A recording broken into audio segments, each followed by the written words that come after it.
Hey YouTube, it's your girl Chic from Chic Speaks. I'm back. Welcome, welcome. Come on in here. Come on in here. Y'all know how we do over here. Today is no different. But I do want to, I'm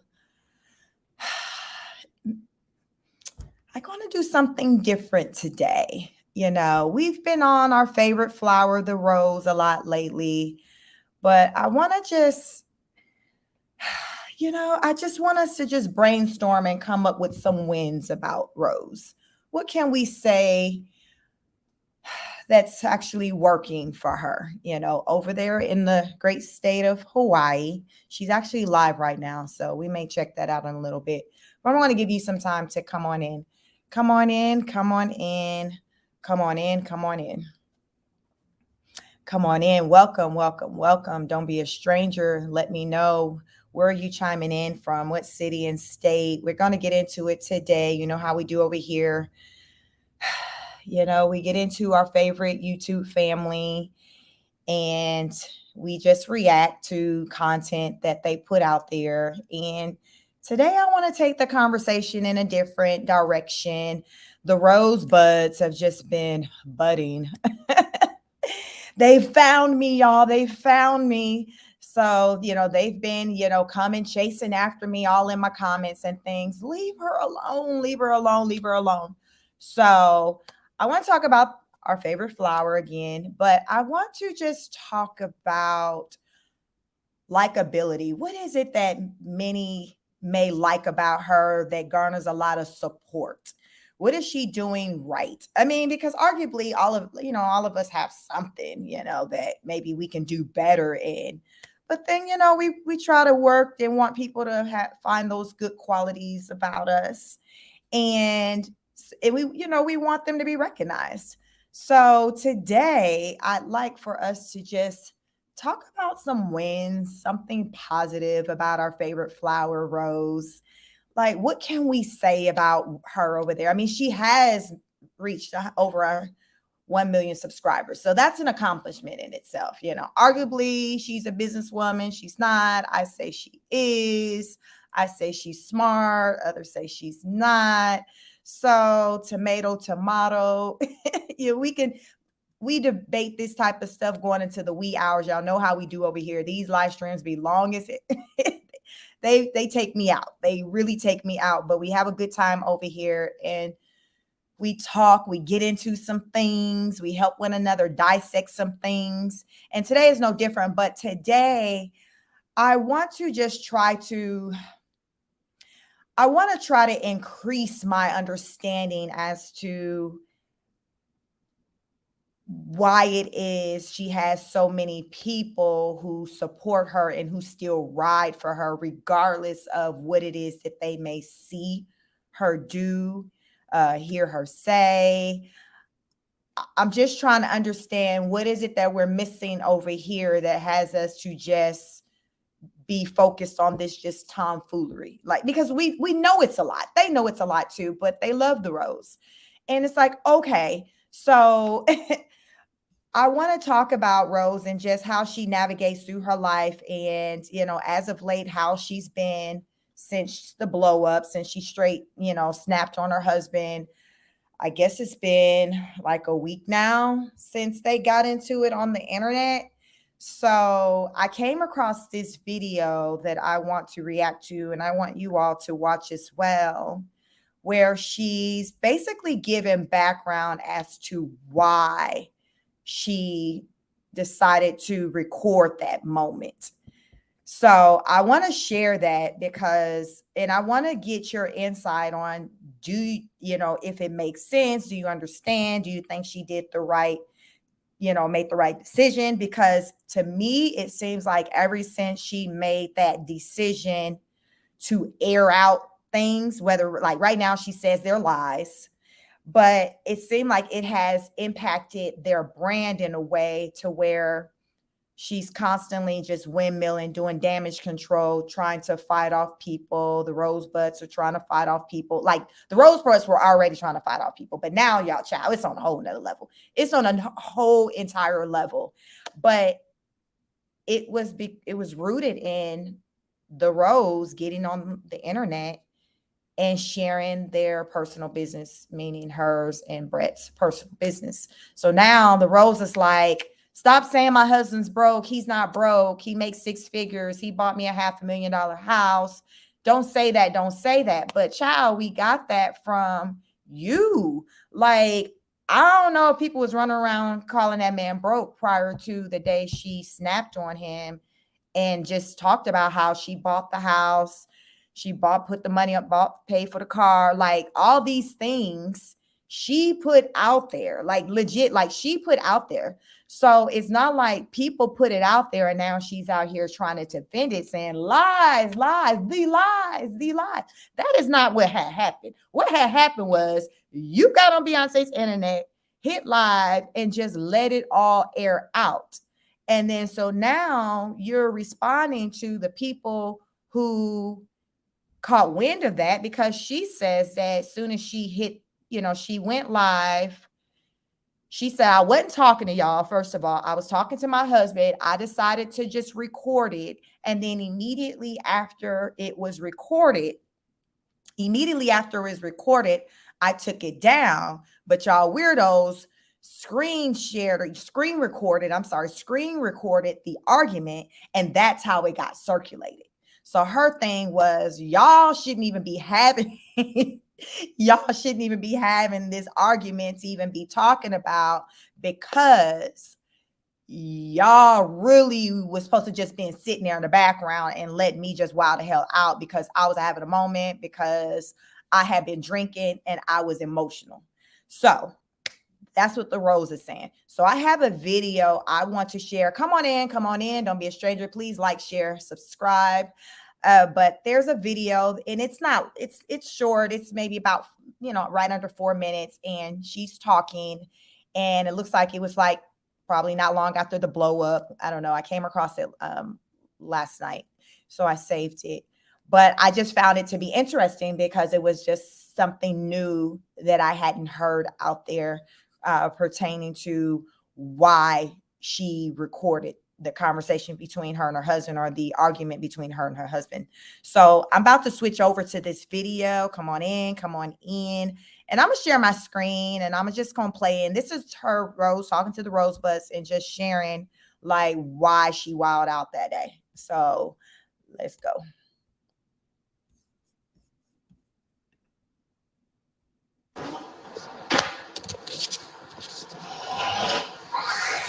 Rose, we are all capable of snapping. I know, but it's like, I do genuinely feel, and there actually was a study that said Caucasians and Black people, we commit, like, our psychology as far as like murder, like hurting people, works in different ways. Like Black people, Black men, unfortunately, they kill over ignorant stuff like a chain, or they want something that somebody else got, like some Jordans. They kill over dumb stuff like gangs and stupid stuff. White people, they be real, and a Black person, you can usually tell that they're capable of that, right? A white person, they don't show no signs. They be cooler than a pan on high. You would never think. And then all of a sudden, they didn't kill the mama, the dog, the grandmama too. And they all buried in the person's backyard. Okay. Hello, Kara Taylor. Her reaction to people calling her abusive is to dismiss it by saying she's much shorter than Brett, but she can't seem to understand that abuse is also verbal and mental. I agree.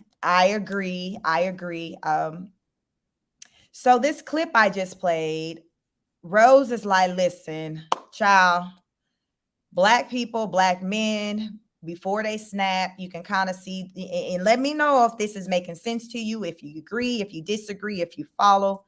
The Rose is saying Black people, so let's just say comparing a Black man to a white man. Black men, they kill over stupid stuff. Stupid stuff meaning a chain, trying to rob somebody, just craziness. And usually you can see they got crazy tendencies. Like you can just see how they roll, that they crazy. With the white man, she is like, no, they be real cool, calm, and collect. They just moving around looking as though they're just normal, law-abiding citizens. And then next thing you know, they snap. They done knocked off the entire family, grandma, the dog, everybody. Got everybody buried in the backyard.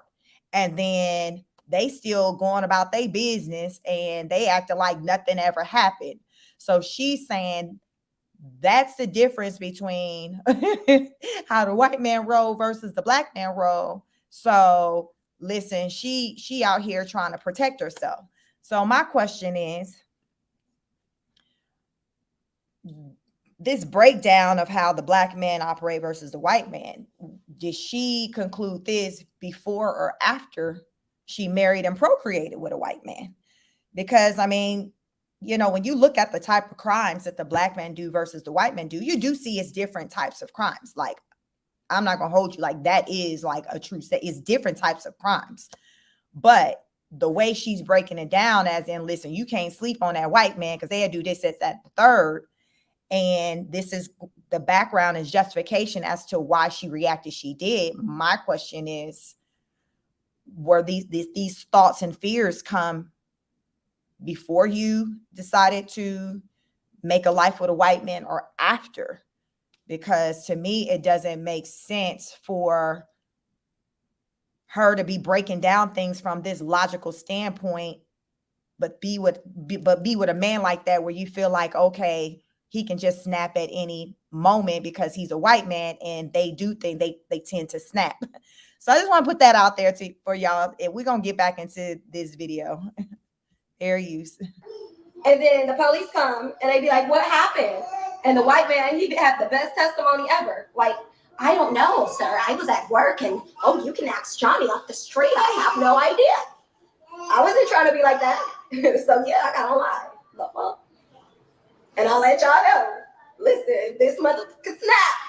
Because that was more of a heated argument than we typically have. I wasn't used to all that. So yes. Yes. And over here, we've talked about it plenty of times. We said that man, baby, he is on his he is on his last hair on his head, if he got any left, when it comes to Rose, because she come with a different type of energy. And we've talked about that, and I've said that many of times, to where he's over there chanting to himself, I love my wife, I love my wife, I love my wife. But we see the Rose is a lot. The Rose, she's a lot. And she was even fearful of him snapping, because my thing is, what was popping off prior to you queuing up the camera for you to be afraid that he was going to snap? What was you saying or doing? Because Rose talks about how she's kind of flip at the mouth. Basically, she's a hothead. She'll say whatever. And I remember I reviewed a video from like 3 years ago, before, when they were just engaged, and she had only, she'd had raced their oldest son together.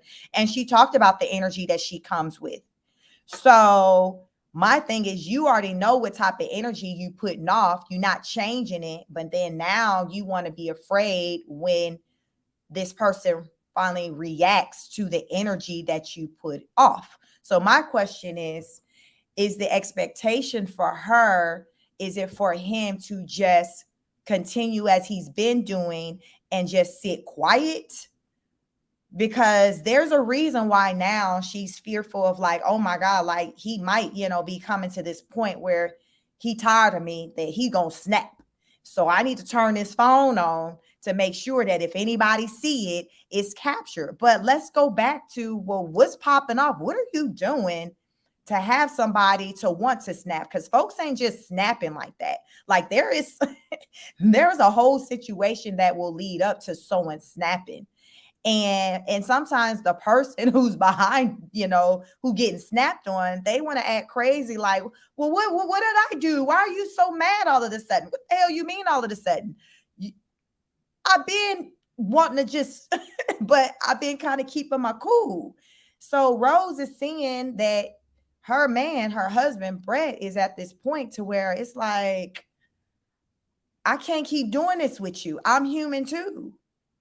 And instead of her stopping, She wants to cue up the camera to show, well, you saying you tired, but okay, bet I'm about to turn this phone on. So if your tiredness is you trying to just put me to sleep, like it's going to be on camera. But I just think that she's looking at things the wrong way.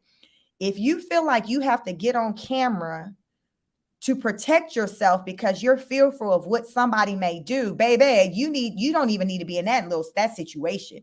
Like how many of us are involved in situations to where that's how we feel, like we like, I need to have this camera on ring through all at all times because it's food crazy. Like it's not healthy to be with somebody when you can actually say that that's how they are, because that's how nonsense happen.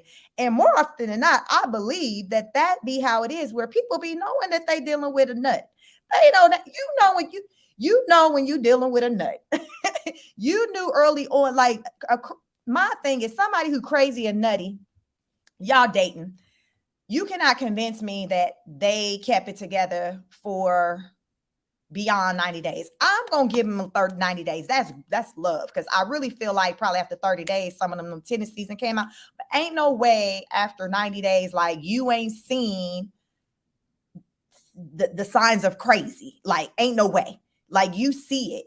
But the thing about it is that people continue to just entertain the foolishness because they get turned on by it, they get excited by it, or they like that they got some sense of control, like, yeah, he do whatever I want him to do, or she do what it can go either way. But the crazy tendencies in people been there, and it's just like people choose to just ignore them because the intimacy is just on point for all these just ridiculous reasons, even though a lot of times there's children involved, but they ignore the craziness. Because have you ever heard men be like, the fine be crazy? They'll deal with a really attractive woman that's off her rockers, like some arguably Rose may be, and they'll just entertain it because she quote unquote fine, she looks good. Women will do the same thing. They'll overlook craziness because of he laying it down. They like, oh, he put her to sleep. And it's just like, what? And then when when ish pop off, when stuff get funky, then it's just like, come save me. Women aren't protected. Men, these women crazy. Y'all need to leave these 304s alone. When no, let's talk about the decisions that we're making, where how we're going about choosing the people that we're choosing to procreate with, make a life with. Like, miss me with, no, I didn't know he was crazy, but we've been together for 8 years. Rose said that I think her and Brett's been together for 5 years and married for 3. So in 5 years, this is a long enough time for both of them to have seen all sides of one another. 5 years is a long time. That is a long time to be married. They're close to what, half a decade? Like, come on now.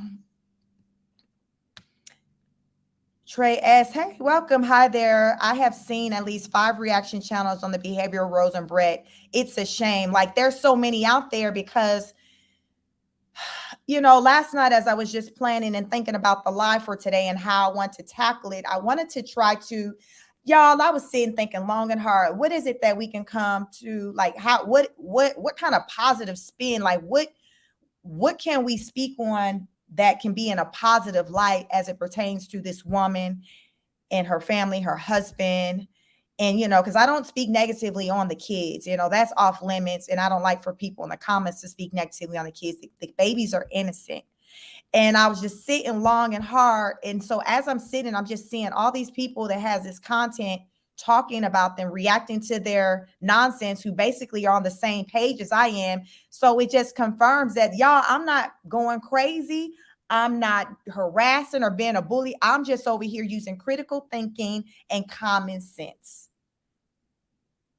That's all I'm doing, because there's no other way to slice it and dice it. This is nonsense, and I'm not the only one who sees it. Carol Thompson says, I am late, but did you state what possible anyone can possibly learn from Rose and Brett? I am curious. No, I ain't said it yet. Kara, listen, I'm still working on that part. I'm still, listen, welcome. I'm still working on that part because I want to try to, okay, one thing I got, okay, so over here, I've been talking a lot about like, so my channel is just help, um, holistic help from mind, body, and soul, like everything. So I got like fitness workout content. I'll be over here talking about like mental health. I'm all about like total body wellness. As of late, I had Carol, I'm serious. Give me some time. Look, how many minutes we in on this live? Just give me a few minutes. We 20 minutes in, so just give me, work with me. So I have been seeing as of late, she's been working out. She started back like, I've seen some lives and things where she'll go to the gym. She's done some little dance moves in the living room. I don't know what we want to call that, but I think the last live we did, or maybe I don't know, one of them lives, they all starting to run together, child. And she's trying to kind of release through like I guess she's trying to express herself through her body, exercising. So I am an avid, like, listen, if you're familiar with my channel, my content, when it comes to exercise, that's my lifestyle. I'm about that life. I tell you, listen, take care of yourself. Exercising is a great stress reliever. So when I do see her in the gym, exercising, doing what she can while holding River, the baby, I think, well, that's better than her just popping off, doing what she been doing or what she did when it came to the husband when airing out the business. So I'm like, okay, well, maybe this with exercising, she's showing us, okay, a different way to relieve stress because exercise can be a great way to relieve stress. So that's all I got right now. That's all I got. Listen, we early. That's all I got. I might be able to come up with some other stuff. You guys can let me know what else you got, but I'm just trying to find something. And when she popped off, and snapped on her husband, she's sitting in, well, I know I called him broke, but y'all, he not broke. He makes six figures. He's the one who qualified us for the house. He's the one, okay, yeah, he got me the Land Rover, but I got pissed off because I had made one of the payments on it. So I got upset. I got in my feelings. Like, but disregard all of that I said. Just okay. I know what I said. I know what I said, but let's move on. And that's where we're at. And so easily, so many people, so a lot of people can just, I guess, do that. And I'm trying to understand, how do you just do that and skirt past the dysfunction like that and just be like, well, leave her alone, leave her alone. Your relationship goes. You guys are so beautiful together. And it's just like, okay, child. That's all I got right now, Carol. That's all I got. So let's get back to this video and we'll see if I can come up with something else. Fair use. So this is Rose talking about why she aired out her husband that night, like a week ago or so on her live.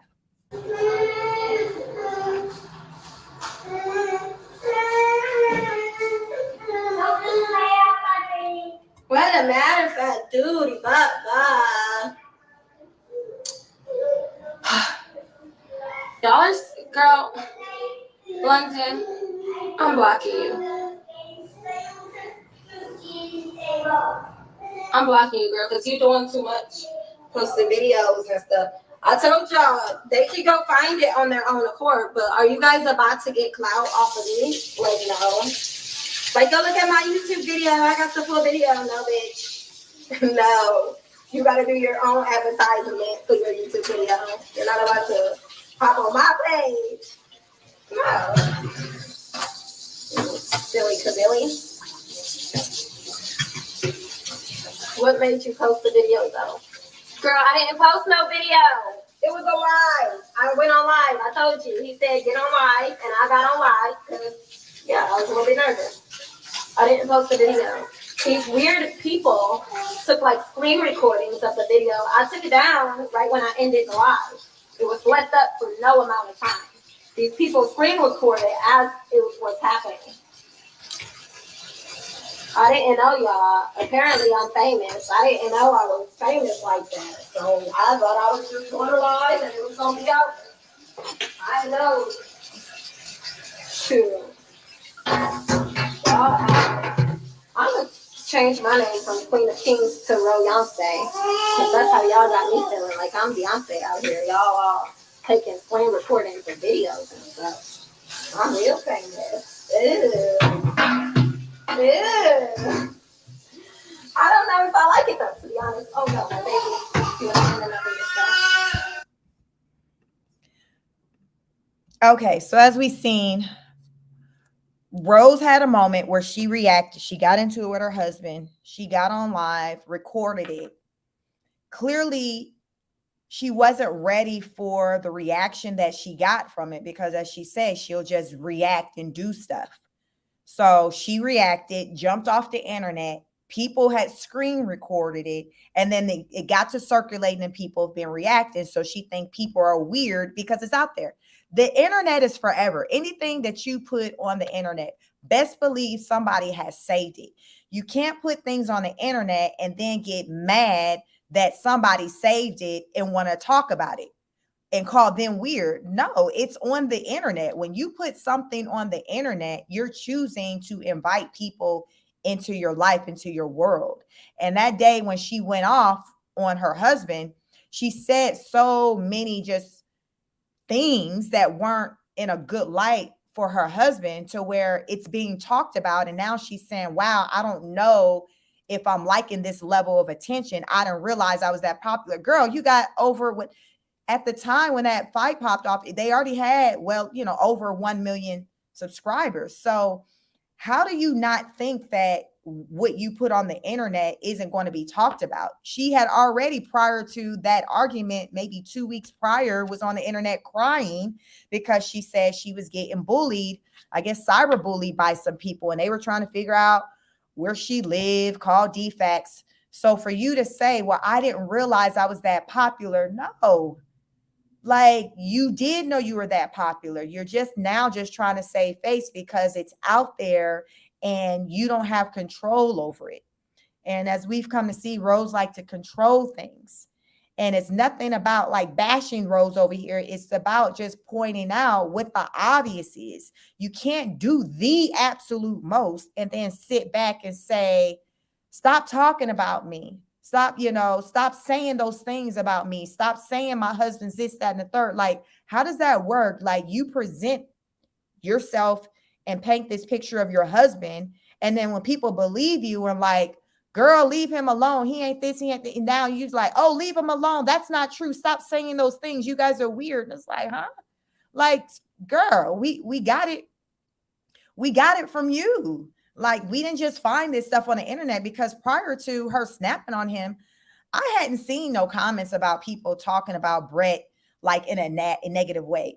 Usually she'd get on the channel and talk about how people were like going in on her, but I'd never seen anything where it was about like people going in on her husband. Like, so to me, ever since she aired him out, now it's been him being looked at in a negative light. And she's just doing, on this campaign to do damage control. And it's like, okay, we understand that you feel like you made a mistake, but at the same time, you can't get mad at people holding you to what you said. Like, you said it. It wasn't like some third person told us Brett was this, that, and the third. No, it came from you. It came from you. And I think the main ones that's probably that she's upset is giving her a hard time are Black men who have, so you have this, I don't know if you call them the red pill. So you have this community of Black men who really go in on women who quote unquote divest and date the white man because they view them to be better.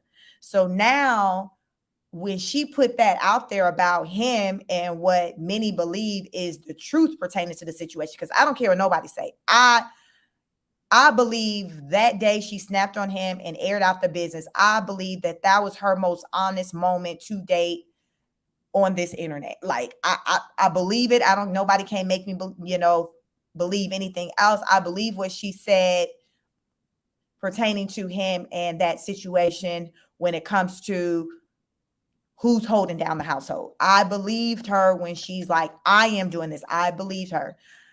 I'm not convinced there's this six-figure job out here that he's doing and he's working to take care of them. I'm not convinced of that at all. So you have these black men who have these channels now who are like, yo, this divester who was, used to be on YouTube saying, my man doing this for me. Come to find out, she's the one doing those things for him.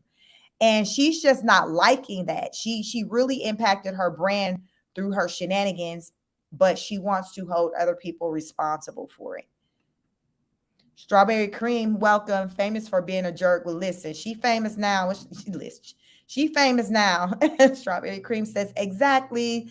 So Kara Taylor says, I think she stirs up a lot of emotions because honestly, there are so many amazing women out there and many jerk men with Rose. It's the opposite, as she has a good man but treats him so poorly. I do believe that more people are team Brett than team Rose, especially after she went in and aired him out, because people just didn't think that was cool. Like they didn't think that was cool. And she knows that. She's seeing now that as a result of that, because some people, like when they did that we're separating video and they put out Brett's new channel, and she made a comment and she was like, yes, some of you have indicated like, I am only here for Brett.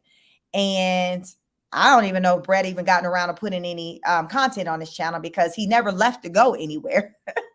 But so she knows that Brett has a pretty good fan base, but I think she wants to still try to make it seem like, at least to him, that she's the one running the show. So without him and him doing what she wants, they're not going to continue to grow and succeed as they are. It's just a whole mind game there. It's a mind game there. Carol Thompson said, does anyone know the type of job work Brett does? No, girl. Like, I've been trying to figure that out. Before they moved to Arizona, I had came across a video and he was at a banquet, and I probably have it saved. We may be able to review that, but I watched this entire little live because I was trying to, in hopes that I can determine what that man do for a living, because they were going to a banquet, a company banquet. And no, it was just, you saw them, driving to the banquet, getting ready for like it. You still don't know what this man do. And right now she's live. I'll probably switch over and join it for a minute. She's live right now. She's at the beach with the kids, nursing the baby in the sand, the usual. I guess that's what you do when you live in Hawaii. But he's not around. I know earlier, like when she jumped on there, people in the comments were like, where's Brett? So I don't know if Brett really do got a job he's at, or if he's taking a break from being on camera, because people want to know where he is. Because if he's always around, like, he ain't got no job, he around too much. So I don't know if he's trying to take these little breaks to go away, for people to think like, okay, he's at work, because she's saying he works this 6-figure job and he takes care of her and her kids, and he bought her a $500,000 house. So Strawberry Cream says Brett once drove a tractor trailer, but it was short-lived. Okay, so was that when he was making the 6 figures? I mean, I do know truck drivers do have the ability to make a lot of money. I remember hearing that. I don't know if that's still, 6 figures is still a thing in today's, economy and everything, where, they make that kind of money if you're not an owner operator, meaning you owning the cab, because, the real money come in when you're like owner operator, meaning you own the cab, the part that you drive, and then you're able to get contracts to pull the trailer with the products of other companies. Most people don't own their cab. They work for a company like a Walmart or whoever, and they drive their cab. But the real money, if you own your cab. So we ain't heard no talks of him owning no cab, then it is likely, his money is not like what she's saying it is, but he got something. But yeah, you make your money by being on the road a lot when you're a truck driver.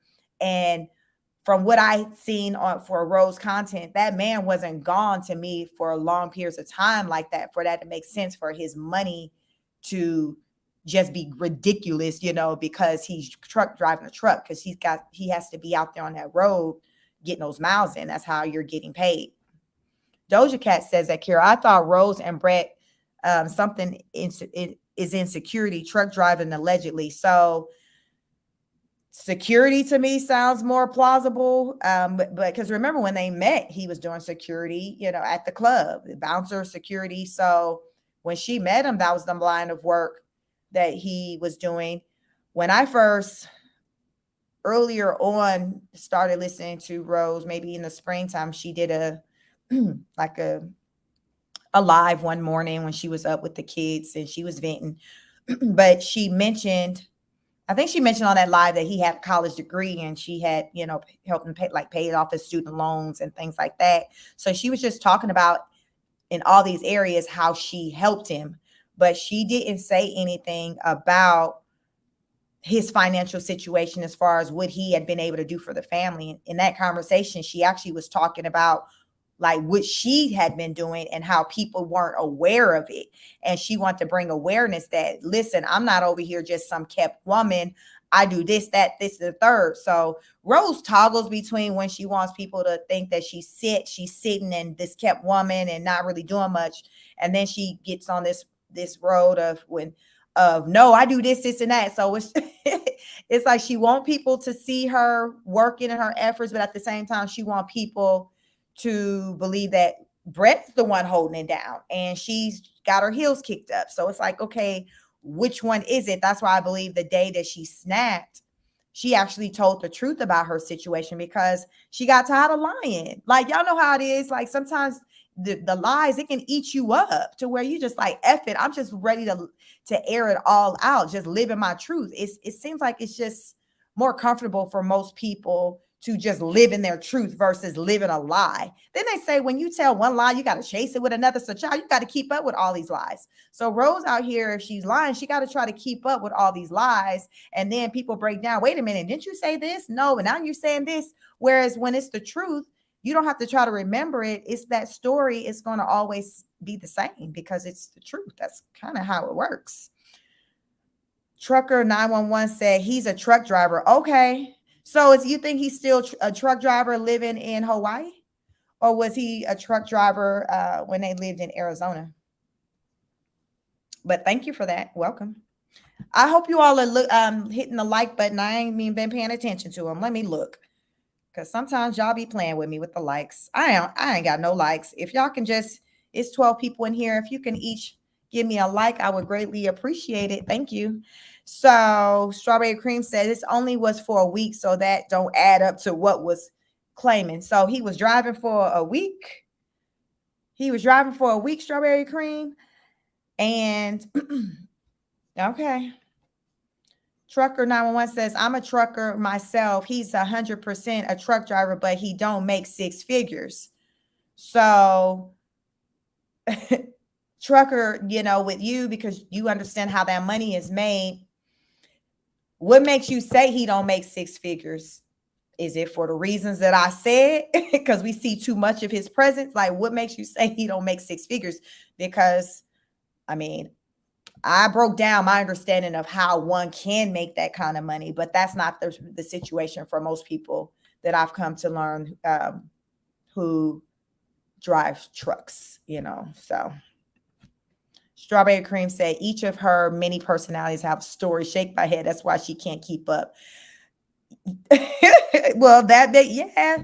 What does somebody brought up when it comes to Sybil? If y'all, old enough to remember that movie Sybil, and she had, I think Sybil had about 17 different personalities, and I think each of them had their own name.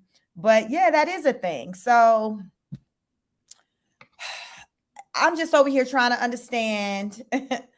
I'm gonna go ahead. I'll jump over. She's at the beach right now. We can check in on her and see what she's talking about. So she hauled the kids to the beach. Maybe about, what time is it? 6. They've probably been at the beach since about for about 2 hours now. They've been at the beach. So let me share my screen and we'll hop over there. But yeah, I last left off, maybe like an hour and a half ago, where people was asking her where where Brett was. So I said maybe, I guess he at work for a Everything that's change. his is mine, and I everything don't that's know. mine is Let me his. see. We know, I Rose. got the Everybody that's volume judging on. try to embarrass their Sure it's not husbands muted. and baby daddy. Let me see. Why am I not hearing Dana, I anything? think we can block body because they very I don't hear any pressed and sound. I wonder if depressed. that's her. We're having a great day today. Sure, Opinions are one thing, but when you just keep going and going, you have some type of hatred or animosity in your heart. So let me try you could go ahead and block go out and come back in, because I'm not hearing any sound. Did you tell Brett sorry? For some reason. Did I? I mean, I think that's for me and my husband. That's weird. Because we heard sound on the other video. You guys do watch. I don't know why we're not hearing so how I'm gonna say I think any that's sound on here. Yes, but we'll revisit me and that. my husband made up. Let me see. Let me go in here. Let me try another video. Jeez, that feels good. Maybe it's my laptop. Almost put me to sleep, y'all. I don't know what the deal is. You guys said you can hear. Okay, I don't know why I can't hear, but let me go back to the video, because when you live in the mainland, you can get next day on Amazon Prime. I can hear sound on you and her. Okay, I don't know what the hell. I can't hear. It takes like I can't hear any sound on hers. So like my camera and my computer. Oh no. Let me see. My camera and my computer both broke at the same time. So that's why I've been doing more lives than like regular videos, because I just do the lives from my phone. So we plan to do a lot of content once those things arrive.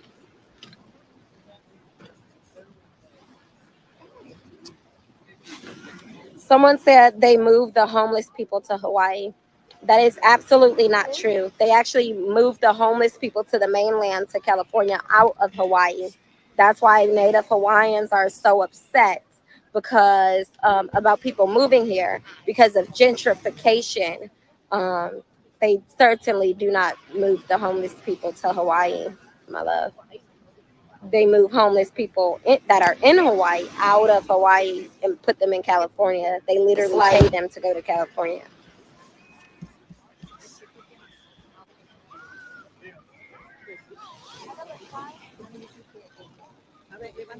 Thank you, Camille. Singh said, I can see you hurting. Be strong. Y'all. To be 100% honest, I am not hurting about anything.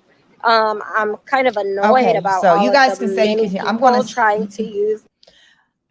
I'm going to stop this and try to bring it up in another tab, because I can't hear the sound on her live, so I can't react to what she's saying. So I'm going to try to bring it up someplace else in another tab and see if that works. I don't know what was going on. A lens. There we go. There we go. Lens error on my camera. Like, I just feel like the quality on my camera isn't as good as it was. But rate jumped on my computer. Rose, you're beautiful. Please don't get surgery. Laugh out loud. You're perfect. Thank you so much, Lady Love. But I'm like I'm a person with anxiety. So please don't beg me not to get it, because then I'm going to start thinking about it too much and stuff. And I've been wanting this for like 5 years, and I finally talked myself up the courage to get it. So I don't want people putting negative thoughts in my head. Now, oh my gosh, y'all. That was such a good fucking serve. Wow, good job, Rob. I missed it again. Roz, nice. I missed it again. He gets so embarrassed when I yell. He's eating. I'm sorry. He's eating. Why? Why, of all the things you can eat, why do you constantly eat the sand?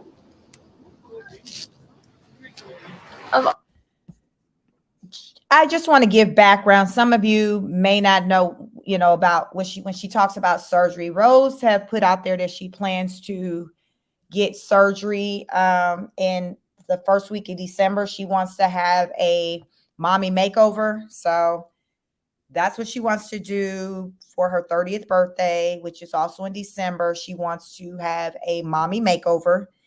And so it seems like, I guess she's contemplating whether or not she wants to have it or not. Seems like the rosebuds are telling her, no, no, don't do it. Rose just mentioned also in this video, she struggles with anxiety and all. She got some things going on. A girl got some things going on, but she does want to have surgery on her body, in particular, like her stomach. She's not really happy with how her stomach looks. I suppose because of, she, having 4 babies. She wants to, I've seen her kind of show it and kind of point out like what she's not happy about when she was doing a live with her mom before they had their falling out. And she was just she has like loose skin. So her stomach is still kind of pretty flat, but it's loose skin. And she, she probably can, I'm sure she can tighten that by exercise, tighten that up if she just put forth the energy into just exercising it to get it together. As I said, as of late, I have seen her in the gym with her husband, working out and things like that. I personally think it's better. It's a healthier route for her to explore, trying to get her body where she wants it to be through exercise. I think she should give that really a fair chance, because I don't think she really has, because she records her whole life and we hardly ever see her doing anything dealing with exercise. As of late, she has, but I think she has to give it time, and she can likely probably just tighten that. I've had 3 kids. Any of you familiar with my channel, my other content I do is fitness.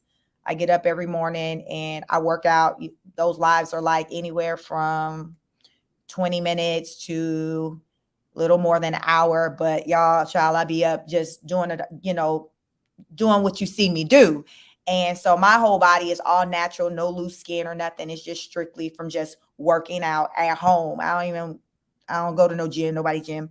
I do what I do at home. So Rose can get right by doing it on her own. I just think, Rose just want what she want. I guess she says she got the money to just go and just have the doctor just cut, snip, do whatever you do, when you go have plastic surgery. So she's more interested in kind of going that route. More power to her. It's a risk she's taking, especially having, now 4 kids. So I don't personally think it's worth it with her risking her life going on the table to have this mommy makeover, because typically with the mommy makeover, it's multiple parts of the body that's been impacted. And that's just risky. And she got kids and a husband. So I think she should try to make it do what it do by working out in the gym. Let me read the comments. I've gotten a lot of where we left off at. Strawberry Trucker said he a truck driver. I'm sorry, Trucker 911 says that Brett drives trucks. Strawberry Cream says it only was for a week, so that don't add up. Okay. So let me see. Strawberry Cream said each of her many personalities have a story. We read that one. Strawberry Cream said, I definitely hit the like button, and yep, a week then back home, not 6 figures, more like a quick buck. Yeah, I mean, you can make some money truck driving, but you got to be out there. And he be home too much to me to be pulling in 6 figures. He don't be gone enough to me. Carol Thompson said, at Strawberry Cream, bingo, you are correct. Rena Black says he can't work because he's managing all her personalities. Child, if y'all listen, how many of them is it, y'all? And are there names for each one? How many personalities do y'all feel like y'all have seen on the Queen of Kings channel? Because y'all said she is Sybil out here. Sybil, yes, Strawberry. You remember Sybil? Y'all need to go look into Sybil. When did that came out? Sybil probably came out, man, was that the 80s? It had to be the 80s or the 90s. If I'm old enough to remember, I don't know. It might have been in the 90s it came out. I remember seeing it as a young girl. Y'all, she was crazy. Check out the movie Sybil. Trucker 911 says, yes, you were right. He could make 6 figures if he wasn't, if he could make 6 figures if he wasn't an owner operator, but there's no way he bought his own truck do that island. Company drivers don't make six figures. But yeah, because I have family members, who used to drive, so I'm kind of familiar with how that thing work. But thank you for co-signing Trucker 911. So Doja Cat said, I'm a Rose does lie. IMO Rose does lie, exaggerating and contradicting herself. She does, she a whole brand out here. This is how she make her money. And I guess the expectation is, hey, because I'm a content creator, you guys just need to fall in line with what it is that I do. So like, just do what I tell Brett and the kids to do. Just shut up and just keep it moving. But we can't do that over here. I don't know how so many people do it so easily, but I just can't lay down and just play crazy and be blind to foolishness and not call it and not respond to it. Like whether you on the internet in my real life, like I don't know how to do that, y'all. Y'all got to teach me if y'all know how to do that. And I get the sense y'all don't either because y'all be over here wilding with me. So like minds tend to find one another. Trucker said, I can hear. Okay. So yeah, I was having some issues with that, but we good now. Thank you guys. So Strawberry Cream says she swears she knows everything. It's sad. People have said who vacationed recently and leave there and said, unfortunately, many addicts, although all through the island. Wow. Strawberry Cream says she looks fine enough. She needs to not have surgery. Did you guys see that couples thing that her and her husband did with this other interracial couple? I think with their situation, it's a legit rich white man kept black woman situation where it's a rich white man and he has this young black woman, and they did like this couples interview maybe like a month ago. I saw it out there, but I didn't click on it to listen to it. So ever since that day, I just wonder if maybe Rose is trying to be someone or something that she's not, if she wants to aspire to maybe have a lifestyle of someone else. So, or say maybe that woman. So it's just like, okay, well, let me put out there that this is how my life is, even though it's not, I want it to be that way, because that couple, I was found like their Instagram, socials and things like that. And he's a rich guy, and the black girl, I don't know what she does, but she his wife. And it looks as though like he's the one who's pulling the money, and then she's his young hot wife. Whereas I think that this is the image that Rose wants when it comes to her relationship, but it's not the case.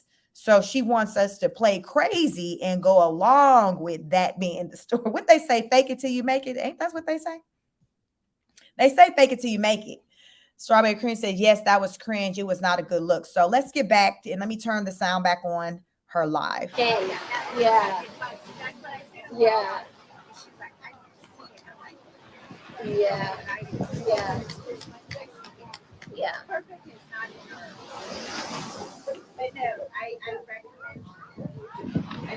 I know I'll be so much happier, like, you know.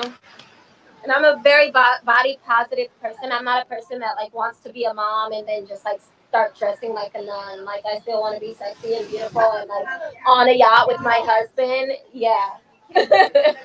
Exactly. Yeah. Yeah, exactly.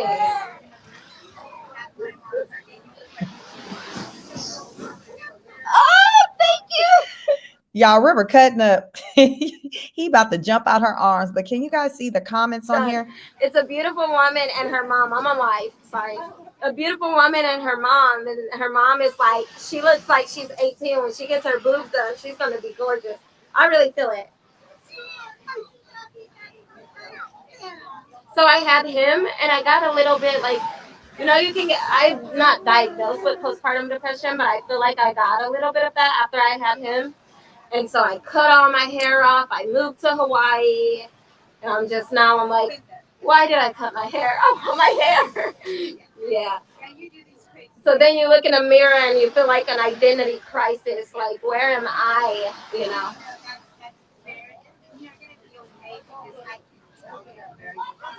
Thank you. Yeah.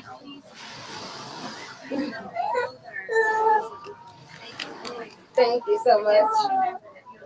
Yeah.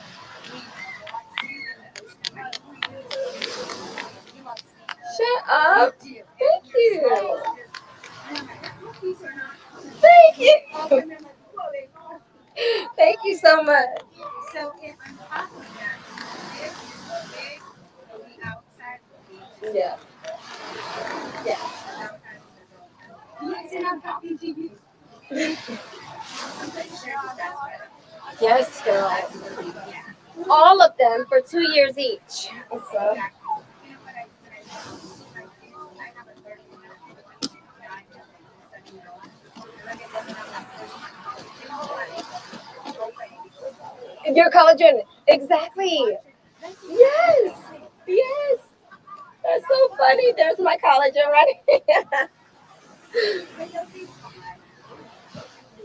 Thank you so much. So it seemed like they're talking about breast implants. Is the lady encouraging her to get plant implants? I couldn't tell if the lady saying no or the lady said, yeah, girl, go ahead and do it. Let me get back to the comments. Hooch. Listen, y'all, I'm trying to figure this out like y'all. Hey, Mike TV. So the story goes, she was flexing with daddy, but whole time she was footing the bill. Listen, that's what she said, when she cussed him out a week and a half ago. That's what she said. Now she like, y'all stay out my business. My man made 6 figures. He takes care of me. He bought me a $500,000 house. He bought me that Range Rover. And yes, I got pissed off because one of the months I needed to make the payment on it and I didn't appreciate that. But he the one went and picked it out. But that's exactly what's going on. It's just like this lifestyle that she has, it's not just from her being a kept woman, but that's the image that she wants us to believe. And when we're not over here kind of running with that, then that's when, oh, you guys are bullying me. No, child, no. We're just calling out the untruths, the lies. Like we're just calling it out. Like, listen, I'm trying over here. Yesterday, I was just trying to like, Lord Jesus, what can I say about this woman that can just be a better light on her? Like what and the best I can come up with is, as of late, I've been seeing her in the gym trying to, work on herself. Maybe that's maybe why she's trying to kind of parking lot the idea of surgery. So she's maybe figuring, okay, well, let me see what I can do in the gym, and see if I can kind of work it out that way versus going underneath the knife. I think that's smart. As far as her breasts, being in the gym ain't gonna, correct that or nothing like that. She's a small frame woman. To me, her size, her chest size, is proportion with her body. I just think, Rose is just always chasing for more. Like, yeah, she's just always looking for more. Hernita Belton, hello, welcome. Are you guys liking the video? Please like the video. Thank you. Like, share, subscribe as you come in. Trey S says, girl, nobody believes that. She wants us to. Strawberry Cream says she just lies on top of the lies. And unfortunately, that is what's happening. Like, it is. So, like, am I wrong for...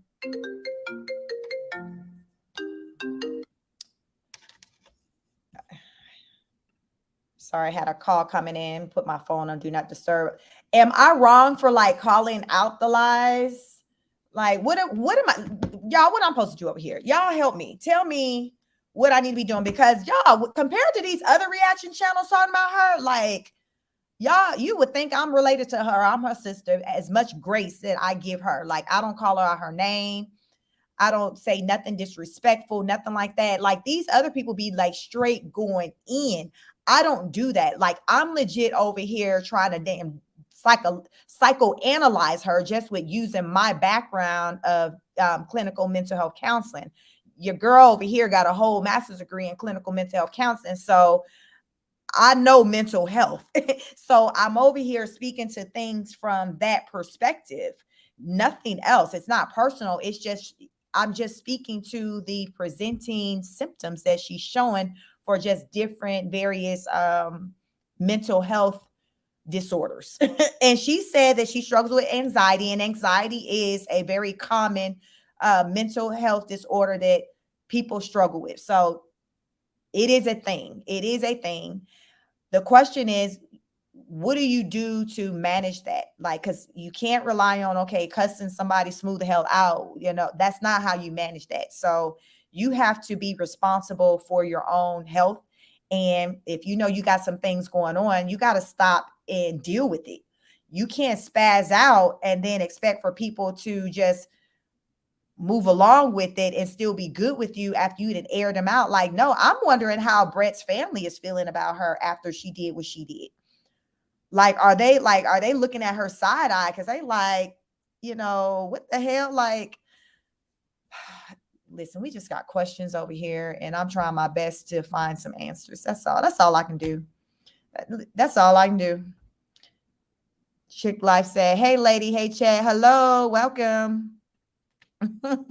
Or auntie, hey. Hey. Listen, y'all, well, thanks for joining in. Chick Life says, me too. I study people. Look, that's what I say. My favorite pastime is, I study and analyze people. That's just what I do.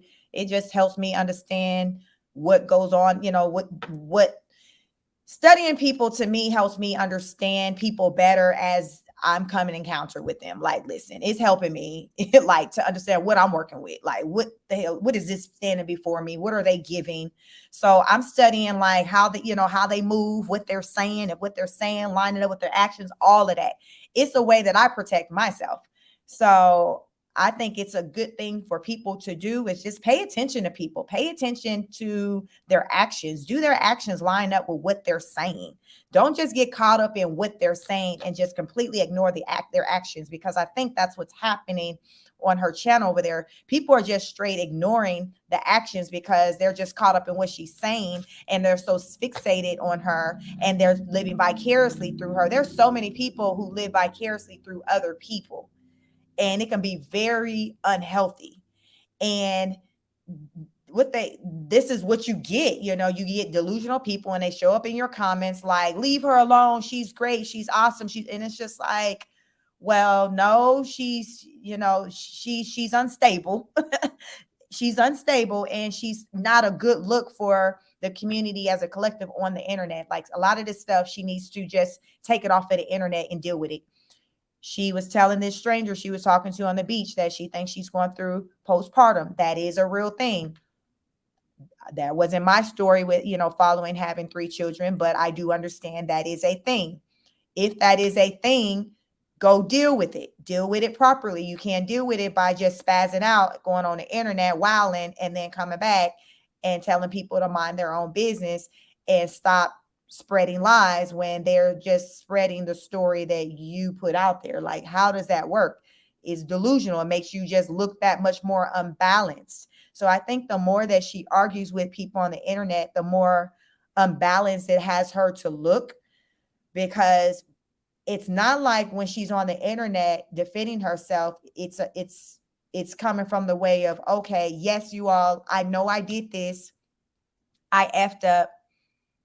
I said some things and I can't be doing that. I need to go get help. I got to go deal with it. So I'm about to go deal with it. I ain't heard her saying that. All I heard her say is y'all being weird from sharing this video with me snapping on Brett and he ain't broke and he made 6 figures. Like, that's all I heard. That's all I heard.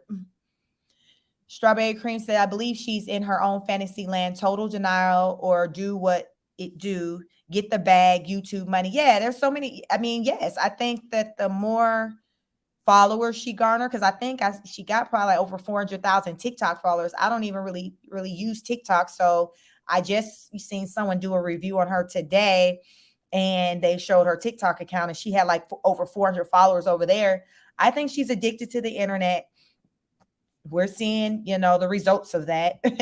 And it's not a good look. I can only hope that she stops and deal with whatever it is she's going through, because she's going to continue to grow more on the internet. So the question is she going to continue to spiral out more on the internet?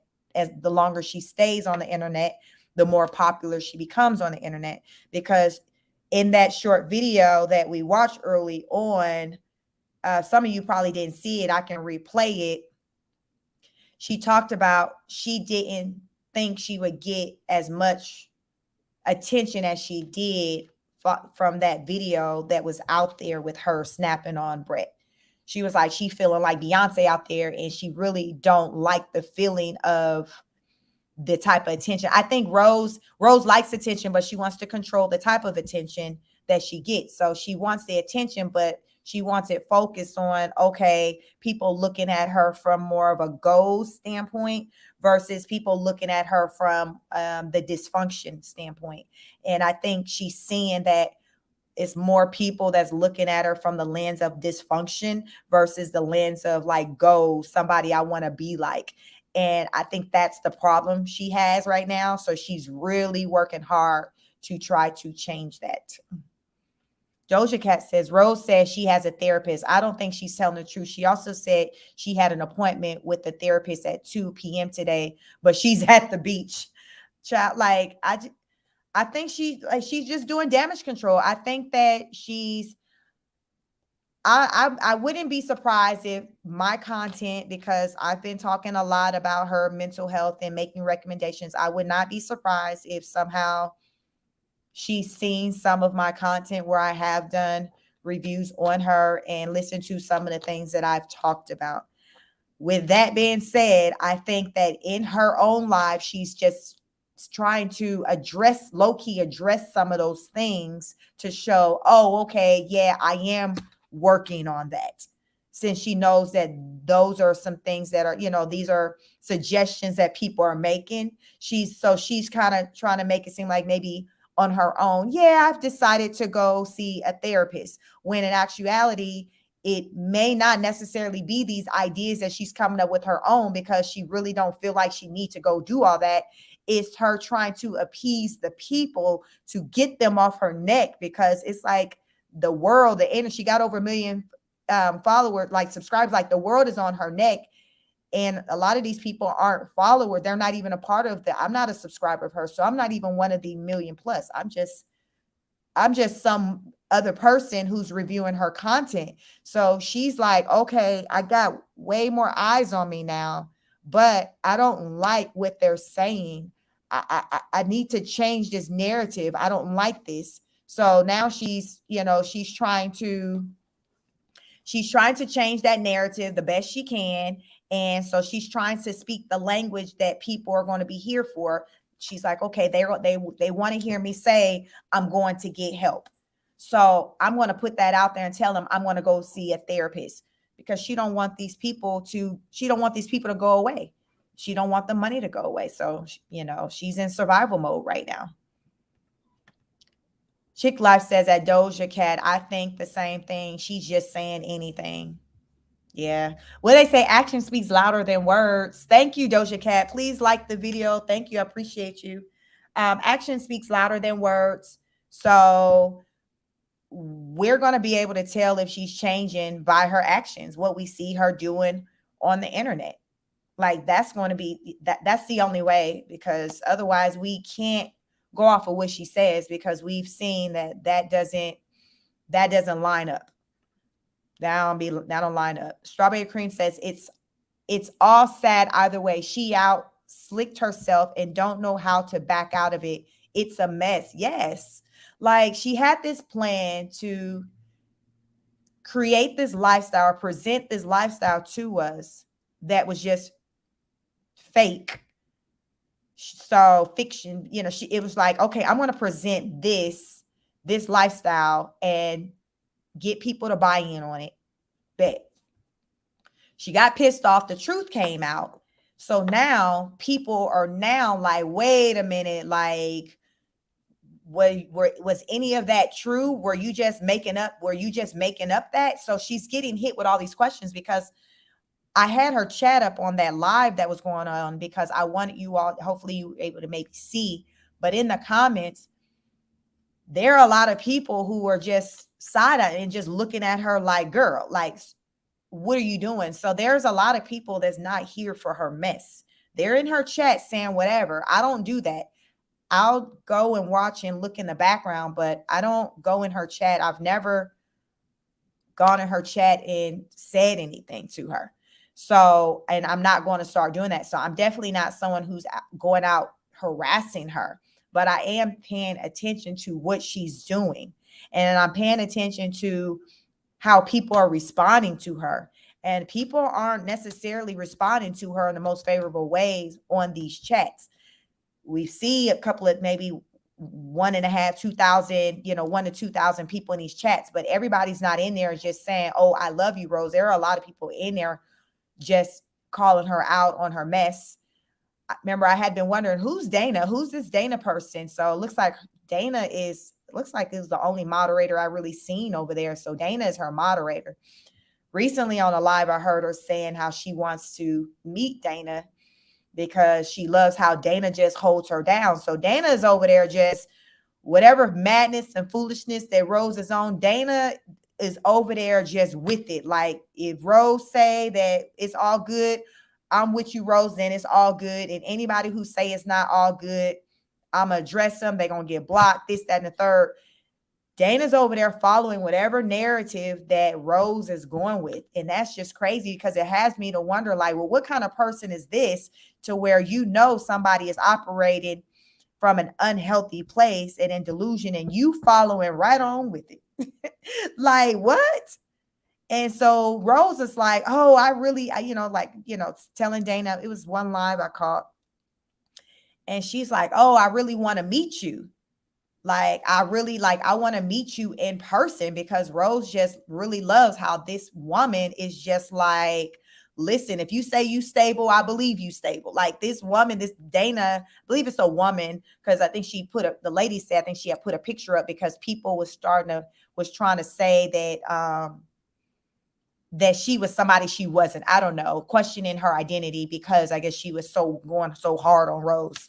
So she put up a picture, she said, to kind of show like that she was a real person, this and that. So this woman name is Dana, and Dana goes hard in the chat for Rose. So if you guys are ever in her chats, you see the woman Dana, you'll see like if you say something that's not favorable to Rose, Dana is going to be there to get you all the way together, say hello, comments.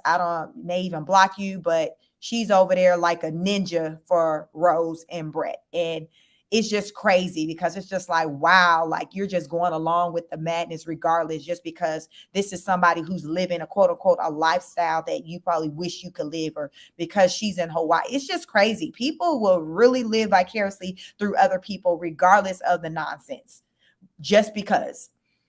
I mean, you see it play out with a lot of the celebrities. Think about, let's just think like the Kardashians, very famous family, where you'll see people will just still follow suit and follow them in their every move and buy products, tickets, just because. But even though, we might see some questionable things taking place, people will just dismiss it just because they like the person. And I believe sometimes people can be so likable to where in large numbers, people will turn the cheek to the foolishness that they do just because simply they like that person. Like really think about some of these celebrities. I'm saying how you've seen the celebrity maybe do some questionable things, but because they're so popular, people will just overlook it, or even say the media may not fully cover it like they would somebody else because this person is so popular, the power that they have. This is how I look at, with Rose, she's just on YouTube. It's the same thing. And it can be quite dangerous, but you see it happening. You see it happening. Strawberry Cream says, especially with 4 babies involved, it's a dangerous situation. It's very dangerous. It's always more dangerous when you have children involved in the madness because they're impressionable. It's they're watching. It's learned behavior. And I'm pretty sure, their channel will be around for a long time. We're going to watch their kids grow and we'll see certain behaviors and we'll shake our head. We'll shake our head and, we'll watch things play out and not be the least bit surprised. Now, the Rosebuds might be over there acting like they surprised. But, over here, if we're still paying attention, we're not going to be surprised at all. We're not going to be surprised at all. It's just like, oh, I seen that coming. Hernita Belton says, you have spoken true. Thank you. Like, this is just me using common sense and discernment, like nothing deep. Like I do have, you know, a certain type of background when it comes to mental illness, but at the same time, a lot of what I'm speaking on is just using common sense and discernment. And I feel many of you can also believe, you know, have the same beliefs or understand what I'm saying, because you're just using common sense. Like the math ain't mathing over there. So over here, we're just talking about how they're trying to force it to math. And we're like, no, you can't make 1 + 1 = 5 on any day of the week. Like you can't do it. It's two all day long over here. Like, period. It's child, it's two. It's two. So I'm going to go ahead and replay this video I showed earlier. Many of you may have not seen it.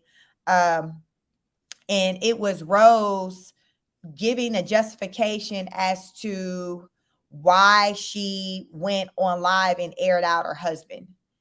And so I want to show you that because I just find it quite interesting, her thoughts that she has, you know, what she says about her why, because I'm just wondering, when did she conclude these thoughts? Was it before she decided to marry and have children with her husband, who happens to be white, Caucasian, or was it after? Because she's saying some things that could make a lot of sense, but at the same time, it's just like, girl, like, when did you come up with all of this? Why are you with this man if these are the thoughts that you are having?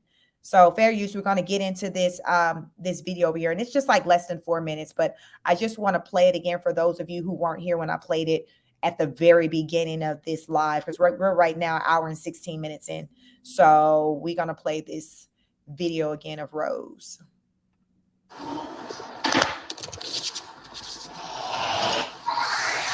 Rose, we are all capable of snapping. I know, but it's like, I do genuinely feel, and there actually was a study that said Caucasians and Black people, we commit, like, our psychology as far as like murder, like hurting people, works in different ways. Like Black people, Black men, unfortunately, they kill over ignorance of like a chain, or they want something that somebody else got, like some Jordans. They kill over dumb stuff like gangs and stupid stuff. White people, they be real, you know, and a Black person, you can usually tell that they're capable of that, right? A white person, they don't show no signs. They be cooler than a pan on high. You would never think. And then all of a sudden, they didn't kill the mama, the dog, the grandmama too. And they all buried in the person's backyard. And then the police come and they be like, what happened? And the white man, he had the best testimony ever. Like, I don't know, sir. I was at work and, oh, you can ask Johnny off the street. I have no idea. I wasn't trying to be like that. So, yeah, I got on live. The fuck? And I'll let y'all know. Listen, this motherfucker snap. Because that was more of a heated argument than we typically have. I wasn't used to all that. So, yes. Yes.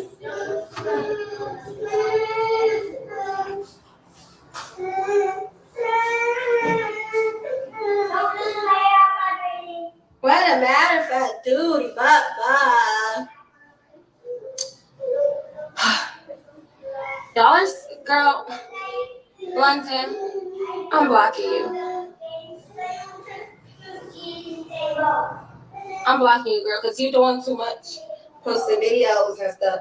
I told y'all, they can go find it on their own accord, but are you guys about to get clout off of me? Like, no. Like, go look at my YouTube video. I got the full video. No, bitch. No. You got to do your own advertisement for your YouTube video. You're not about to hop on my page. No. Silly cabilly. What made you post the video, though? Girl, I didn't post no video. It was a live. I went on live. I told you. He said, get on live, and I got on live because, yeah, I was a little bit nervous. I didn't post the video. These weird people took, like, screen recordings of the video. I took it down right when I ended the live. It was left up for no amount of time. These people screen recorded as it was happening. I didn't know, y'all. Apparently, I'm famous. I didn't know I was famous like that. So I thought I was just going live and it was going to be up. I know. Shoot. Y'all out. I'm gonna change my name from Queen of Kings to Royance. Because that's how y'all got me feeling like I'm Beyonce out here. Y'all all taking screen recordings and videos and stuff. I'm real famous. Ew. Ew. I don't know if I like it though, to be honest. Oh no, my baby. He was standing up in the sky. So there you have it. Rose is saying she got on live to record because she feared for her life because white men, they different from black men. Black men, you can kind of see the the storm coming, whereas white men, you don't see it coming and they just snap. So she's saying that's why she recorded. What y'all think of that? Because my thing is these thoughts that you have as to how white men differ from black men, were these thoughts that you formed before you decided to date, marry, have babies with a white man, or are these new thoughts? And also, what are you doing over there that has you concerned about now this man's reaction to your shenanigans? Is he showing signs that he tired of your ish, Rose? Because everybody had their breaking point. So let's talk about what are you doing? You're focused on now, okay, his reaction to things, but what are you doing that has you now concerned about his reaction resulting in the safety of your life? And then fast forward, you're still now with this man. Like, so he's still a white man. He still, you believe, had the tendencies to snap, and people not even bat an eye. Like, what has changed? What has you to feel more safe today than you did a week and a half ago when you got on live to just put him on blast? Like, that's what I want to know. Like, what's the deal? So let me see. You guys let me know your thoughts. You all let me know your thoughts. Thank you. Please like, share, and subscribe. Let me get into the comments. T. Wilson said, wow. Like, what else can you say to that? Like, that's what she said. Wow. Like that. She said that. These were her words. So again, don't get mad at me, Rosebuds, because I'm putting out there what she said. She said she got out there, hit the record button because if anything got funky and jumped off, she wanted it to be on live so the world could see. That's what she said. But at the same time, because it didn't go left like that, it's like, okay, you guys can unsee what you saw. Like, it doesn't work that way. Like, you can't unsee what you saw, because if it went left, you want us to see because you want somebody to be able to tell the story, but it didn't go left. He pretty much kind of kept his cool. So now it's just like, okay, y'all dismissed the video. Don't worry about that. Y'all weird. And it's just like, what? You can't have it both ways. You can't say, I want you to see it if he roughed me up, but though I don't want you to see it when it's just me going in on him and me looking like the villain. Like, she doesn't want you to see it because it has her more so looking like the villain. Even though she aired out these things about him, it really had people more so looking at her with the side eye, because it's just like, if he's this, why are you there? So she was stuck to have to answer those questions. It's like, oh snap, yeah, you got a point. I don't want to talk about that. All right, then. Y'all didn't see that video. Y'all don't worry about that. Don't worry about that video, because she don't have any answers. She don't have any legit answers, any logical answers. She just want to say you're weird because you screen recorded my video that I put on the internet. Yeah. Trey S says, I'ma just say it. Hernita Belter says she has a mental disorder. Yeah, I mean, she mentioned, anxiety. So that is a form, that is a mental disorder. It is.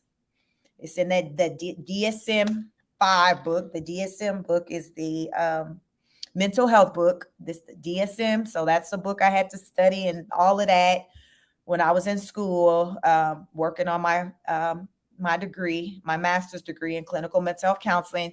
And it has like all the mental health conditions and things in there. And she mentioned in the live we just finished watching that she had going on today that she struggles with anxiety. And then she believes that she She's been dealing with some bouts of what do you call that? The postpartum. So she's acknowledged some things. We may feel like there's some other things that she may have going on that she hasn't acknowledged, but she's acknowledged some things. But the question is, okay, what are you doing for self-care to manage all of that? Because it goes beyond you acknowledging something. Okay,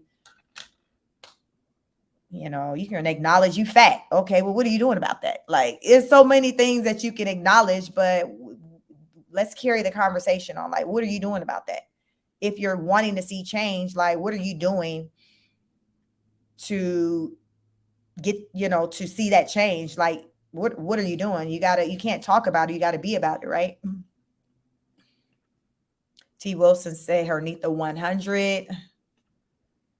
Trey S said, I believe Rose is sinister. Brett is with it, and God don't like ugly, so she getting it back. I agree. I think that's exactly what's happening. And her situation was built on just a weak foundation as far as with her relationship, the channel being built on lies. And don't they say what's done in the dark coming out in the day? Like, the truth always comes out. Like, just think about just in our lives and just our day to day and the things that we see that take place with the family, friends, loved ones, anyone near. Like, the truth comes out. Like, the lies aren't forever. Eventually the truth come out. And I think that is what's happening. Things are catching up to Rose. A lot of karma, things that maybe she hasn't been on the up and up when it's even maybe as it has pertained to Brett. So where she's like getting it back. Cause look at it. Brett is looking like the angel now, not her. Like, people probably are more team Brett than team Rose. And I'm sure she don't like that because this whole channel was her idea. She talked about it in a live with her mother-in-law. She was like, she said her words were, I had to make Brett get on YouTube. He did not want to get on YouTube because he's like a private, quiet type person. And she's woken up the beast. So now he's open. Y'all see, he's staying that daggone camera. Like, lately when they've been doing lives, like, he's not with her today because I don't know if he at work driving the truck. I don't know what that man doing. But in the other lives, he stayed like in the camera because he see that, wow, people are like really here for me. Like, it's not just about her. And I'm sure she don't like that because people want to know, okay, where's Brett? What is he doing? Because it's not just about her anymore, so he has this little fan base. And I don't think she's too excited about that, but she helped to bring attention to him. And when she played him like that on live, men and women around the world, like, they felt the way about him. Like, how you gonna do that man like that? And then like less 24 hours later, you all hugging all on him, talking about it, you respect him, and he's just going along with it. So, people, I think you got people that maybe feel sorry for Brett. I don't feel sorry for him because he a big grown man. I do give him the side eye, but at the same time, I think I like him more than her. I think I like him more than her, but I think they both, are a piece of work. But to me, he has more of a likability because you don't really see him come on camera showing these different personalities. Like, for the most part, he's pretty chill. Like, you see him be his same self, whatever that is. He's just kind of cool. I think she said he's a Pisces. So I have a son, he's 19. They just be chilling. Like, Brett be chilling. But y'all, Rose be doing the absolute most. And then she talking about she worried because this man gonna snap. Girl, what are you doing to that man? What is you doing to that man when the camera ain't on? Because we see what you do when it's on. So what's going down when the camera isn't on for you now to be scared for your life? Karen Jones said, unfortunately, can't we see why any man would snap no matter what color they are? Exactly. Snapping has no color. It's just that I think sometimes people will take advantage of people because they look at them as being somebody who's, as she described, in a video on my last live.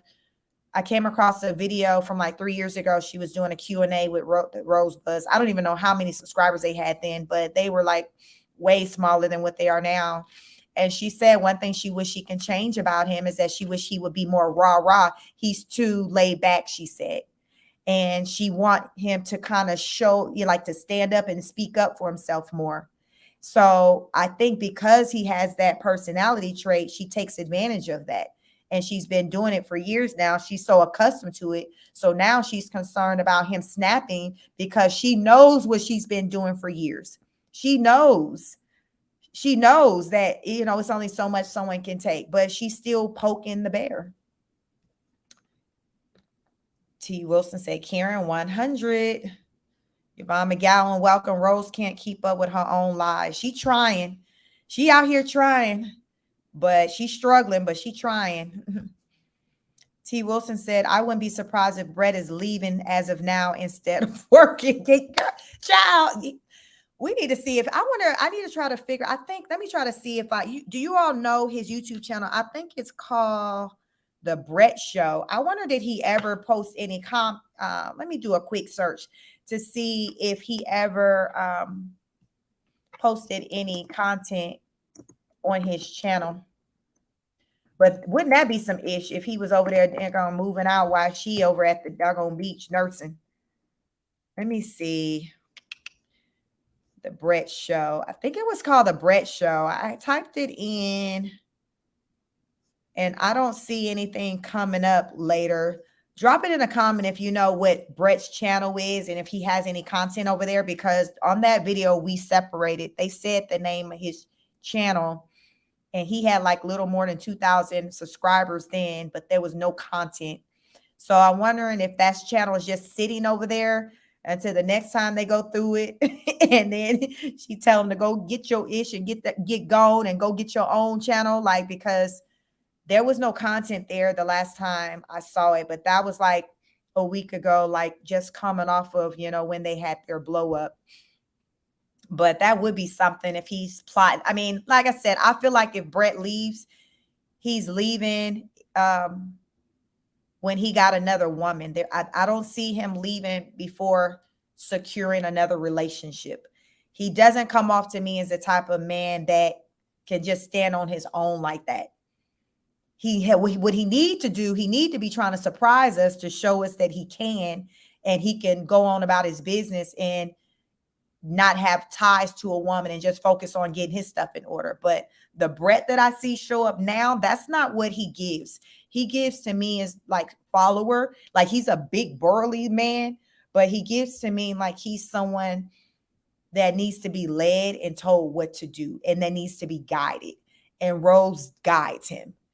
And so I see him leaving with another woman who's going to be a replacement of her to guide him. Although I don't see her maybe having the same energy as the Rose, but I see her being someone who's stronger than him in a sense when it comes to just handling just the struggles through life. I just see her just being stronger with her, because Brett looks like he's strong from muscle, but child, that's it. Like that strength stops there. Don't be looking for him to be strong emotionally, psychologically, but I guess arguably he probably is. He been dealing with her for, I think she said they've been together 6 years, but married 3. I think she said that recently on a live. So maybe what they say, only the strong can survive. So maybe it showing strength that he's able to stick around, or is that still in the weakness category? I don't know, child, but I just know he needs to man up. I just know he needs to man up. Karen Jones says she just rambles and rambles and rambles and said whatever comes to mind, knowing everything she says is going to get a reaction. That's what happens. That's what happens when you know that you have the ability to lead the blind.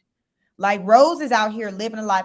9 times out of 10, most of these people who are just really staunch rosebuds and following her, they're people whose lives, they got a lot of struggles going on right now.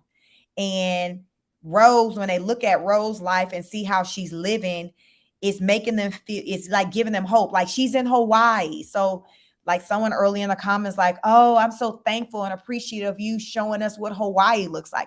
You got people who think that it's just not even possible for them to ever see Hawaii for themselves. So they're like, well, listen, we're going to watch Rose because we're going to live through her. She's out here living this life that what they believe that will never live or I'll never live. So I'm just going to tune in and just watch her. Like, that is a real thing. So many people live their life through other people that is ridiculous. And they will even do it, even though that is madness, that this person who they're just following that their behaviors are just asinine, but they're like, listen, this is my hero. This is who I want to be like. I am a rosebud. I don't care what y'all say. She all right with me because she lives in Hawaii, because she got a husband, she got beautiful kids, she got a million followers. Like, they will really use these superficial reasons to just be this staunch supporter of somebody. And it's crazy. That's why you have to be a free thinker, where you have to be able to think for yourself and not be easily led. Because over here, from reading these comments, Karen Jones, T. Wilson, any of you all, like Yvonne McGowan, like, we're free thinkers over here. So people don't like, sometimes people are threatened by free thinkers. It's just like, oh my God, they're using their brains too much. They're thinking too much. Like, stop it. And then they'll try to twist it around and make it seem like you're the problem in true narcissist behavior, which is arguably what people believe that Rose may have. They believe that she may suffer from narcissistic disorder. So I don't know if she does. I do see some characteristics, but I'm not over here formally diagnosing Rose. I'm just pointing out things that I'm seeing of that just don't seem right. And to me, Rose is just trying to gaslight people and make you feel crazy for seeing what you saw. She's playing head games with people. And a lot of those people over there on her channel are just going for it. And it looks like Brett is too, but hopefully he's somewhere working on his life while she at the beach with the kids. Hopefully he got his pen and paper out right now, the game plan, because I really think that he need to move around. He need to do something different. I'm all about family and things being together, but not at the detriment of the children if their livelihood and their mental health is being impacted. You cannot make me believe that conversations that he's having with his parents aren't centered around Rose and her mental stability. Like, his parents have been together for, like, I think 40 years, so like a really long time, but that's their son. They're not wanting to see somebody just do, like, abuse their son, because as someone said in this chat, like, verbal abuse is a thing too. Like, you can't just focus on physical abuse. Rose over there, she not getting physically abused. She hasn't said she is, and as much as she talk, I believe if she was, she'd be saying it, especially when she cussed him out. I think she would have said that. But Rose, I think, is over there being verbally abusive towards him. And I'm sure that she can find a way to justify it, because more often than not, abusers can find a way to justify their shenanigans. We just have to know better to not go for it. You just got to know better to not allow for somebody to gaslight you and tell you that it's your fault, or tell you that, no, I'm the normal one, you're the abnormal one, or to tell you that, well, if you didn't do this or, annoy me so much, I wouldn't have to do this. That's what a lot of times narcissist people will do. They'll tell you, well, if you didn't do this, then I wouldn't have had to do this, as though they don't have control over their actions or, their behaviors. You have to watch out for that. Many of us have probably seen people show up in our lives like that, where they'll just try to justify their behaviors because of something you said or did. And they'll just have this whole story on why what they did is right. It ain't nothing wrong with it because of what you did or said. It's just like, no, this not how this work. This not how this work. Rose, when she got upset with her husband that day, he didn't do nothing to her. She legit said she just got mad because he didn't speak up to take more of a stand when she was arguing with her mama. Like, he chose to say, okay, I'm just going to stay out of it. Let y'all ladies handle it. So she went slap off and then made it about him and aired him out. That's the stuff I'm talking about. You got to watch out for people like that. Rose ain't the only one that moved that way. Rose is just on the camera showing that she moves that way. There are a lot of Roses in the world. T. Wilson said Tasha K going live about her in 5 minutes. Y'all Y'all, too bad we can't stream Tasha because Tasha had my whole little channel struck down. So, but yeah, like she's big when everybody is talking about her. So that's what had me last night to think like, like you're not crazy, because y'all, I was sitting there like, okay, am I just going too hard on this young lady? Like, what is it? Because the rosebuds are coming out the Woolworths, and it just had me questioning, like, could I be softer on the rose? But then as I was just seeing all these people pop up with content echoing much of the same things, or I wasn't even maybe clicking on a lot of their videos, but just the title, just basically the titles was letting you know that, and the thumbnails was letting you know they weren't here for her shenanigans. So that was a message to me that no, like nothing is wrong with you, regardless on who comes into your comments and say whatever. It's not you. It's not you. So don't think that it's you and you're seeing things in the wrong way. No, it's not you. It's not you. So that was a confirmation that I got last night. So I'll be interested in hearing like what Tasha has to say. I'm sure I'll still have the my live going. If you all end up tuning in and catch some, want to, put some comments in, that's fine. But I'll still be going on this live because, listen, Rose got to get together. And I remember one day somebody mentioned Tasha K to Rose, and she didn't know who Tasha K was. I don't know if somebody was trying to say they looked alike or whatever, but she said she didn't know who Tasha K was. But it sounds like after tonight, she's going to come to know who Tasha K is, because I'm sure, the content is going to circulate. So she going to learn today, y'all. She going to learn today. Trey S said, it's a difference between mental health and a person who has a dark heart. So here's the thing with that. For somebody to have a dark heart, the heart, like the brain and the heart, all of that is still connecting to one another. So even for somebody to have a dark heart, you still have to evaluate or take into account what is their mentals like for their heart to be so dark. And a lot of times for someone to have a dark heart, they're dealing with something psychologically that's so bothersome to them to where they've kind of turned cold. And a lot of times that's rooted from something traumatic that may have happened to them. And as a result of that, maybe you can be maybe a reminder of something that wasn't positive for them. So they have this dark heart. So I think that they can be linked. There is not a diagnosis like for mental illness for quote unquote a dark heart, but if I see someone with a dark heart, I'm exploring, I'm asking questions, I'm trying to deep dive and to learn what that person's life was like what has their experiences been like to have them to show up in a way that they have a dark heart.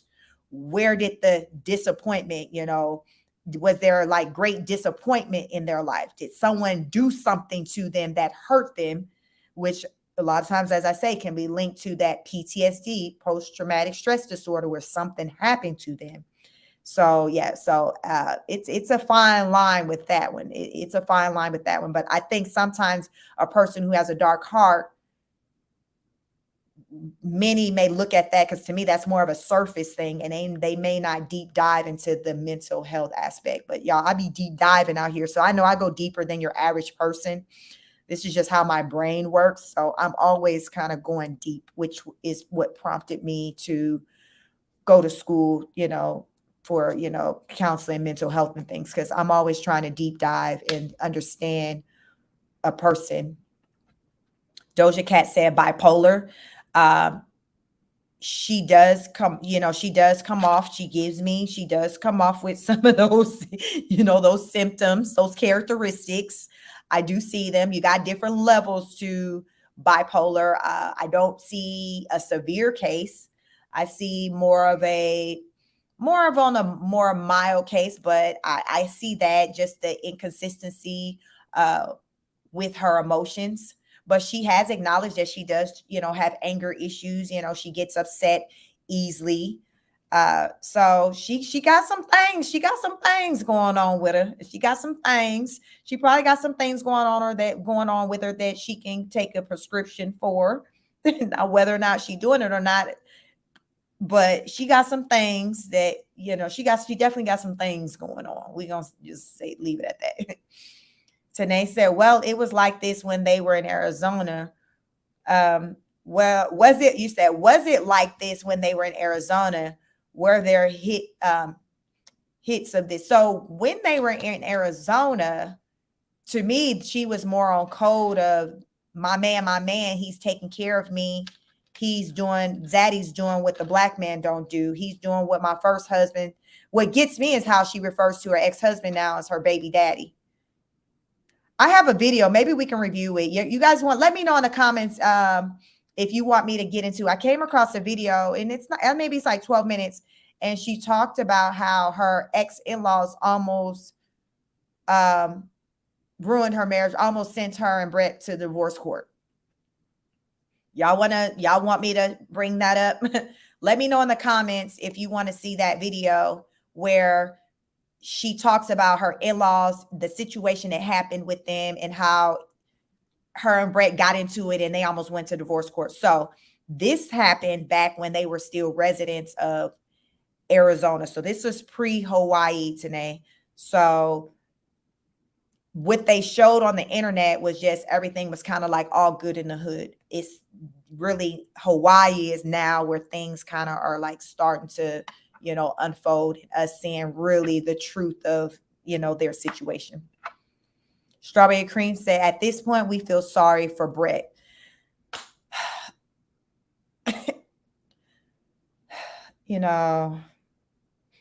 I'm just going to move on past that one. Doja Cat, I think it hit the fan when they moved to Hawaii. Yes, because she starts spiraling. Like as she was just telling the lady on live on the beach that she think, her moving to Hawaii and cutting her hair off was a part of postpartum. I don't understand why her husband wasn't recognizing things just not being right as far as these decisions Rose was making, like what, him choosing to just go along with, let's just, with just staying in Hawaii. Who moves to Hawaii? Don't nobody move to Hawaii if they ain't in the military. Who we know out here just telling you, girl, I'm moving to Hawaii on Saturday. No, you'll hear somebody say they vacation in Hawaii, but ain't nobody saying they moving to Hawaii because it costs you that much. Ain't nobody trying to call Hawaii home unless you living on the military base. And she already said when she go around places out and about, people ask her what part of the military you associated with, because people just assume she here because she in the military, the husband in the military, somebody in the military, because that's the only time I hear anybody talk about residency in Hawaii. Don't nobody go move to Hawaii. People vacation to Hawaii. Don't nobody go move to Hawaii. And it's mostly because it's too doggone expensive. Like, it's a vacation spot. Like, that's what it is. It was a vacation spot. She just never left from vacation. Rose is still on vacation. Taylor, welcome, Taylor. You say he looks like a hostage lately. Blink twice, Brett. Brett looked like he in survival mode. To me, I too feel like Brett is low-key enjoying that he got more people who are in support of him these days. I think ever since she snapped on him, people kind of look at him, as someone said, who was that? Somebody said they feel sorry for Brett. Strawberry Cream said, she feels sorry for Brett. We feel sorry for Brett at this point. I don't feel sorry for that doggone man at this point because, listen, but a lot of people may feel sorry for him. And I think he's liking his new popularity where people are like Team Brett. So I think he's low-key kind of liking that, but he's not making that too evident because he knows that she's the reason why everybody's coming for her.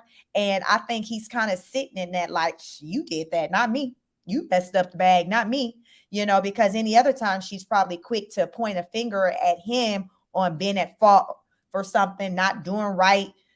And now he's like, nope, wasn't me this time. That's all on you. It's on you. So I think he does have private thoughts about what life would be like if he were to not be with her.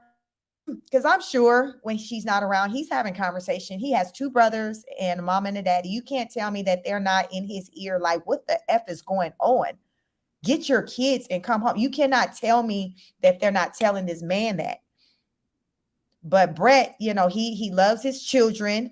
I feel like he loves Rose, but at the same time, I feel like when he think about what his life would look like if he were to leave, even like from a financial standpoint, I think he thinks about the hit that his life will have with co-parenting with her and paying child support. I think when he think about just that whole situation, he's like, I need to try to make this work because it's just going to be so hard with trying to co-parent with her and then paying child support for these kids because he ain't got no job.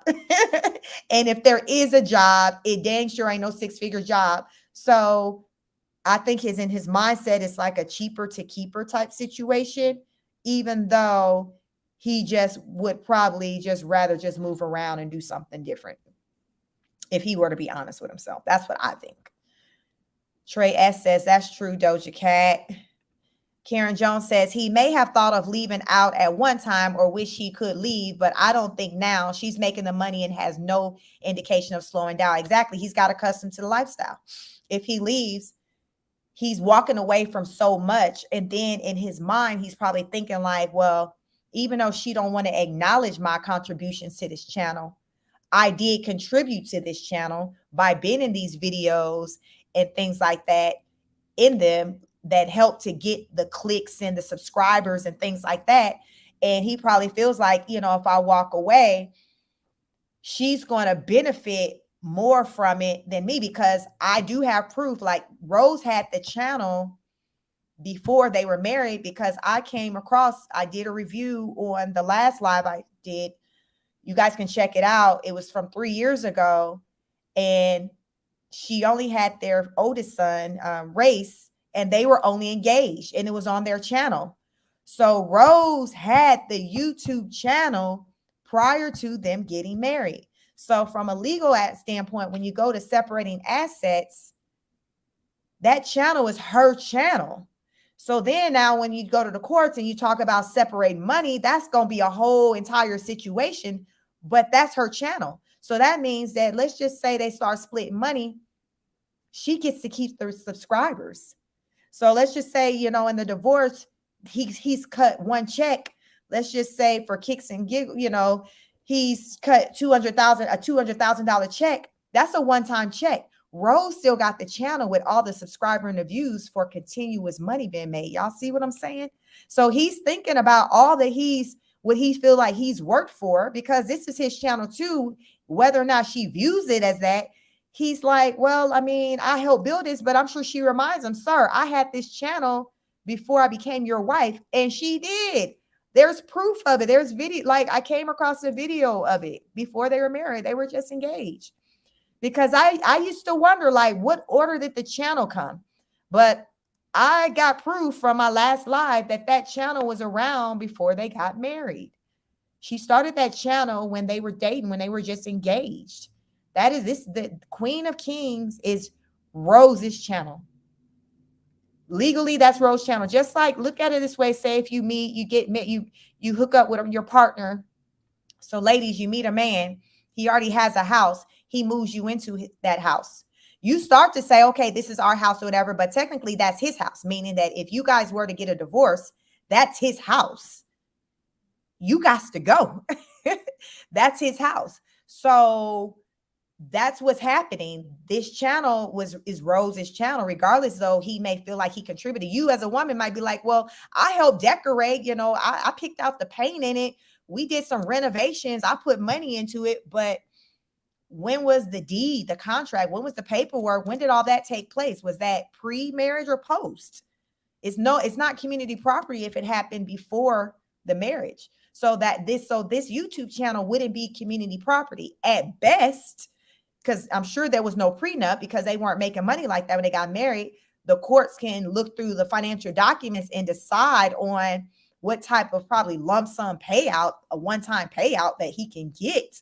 But Rose will keep the channel. So she's just going to continue to make more money. So let's just say she cut him a cool $200,000 check.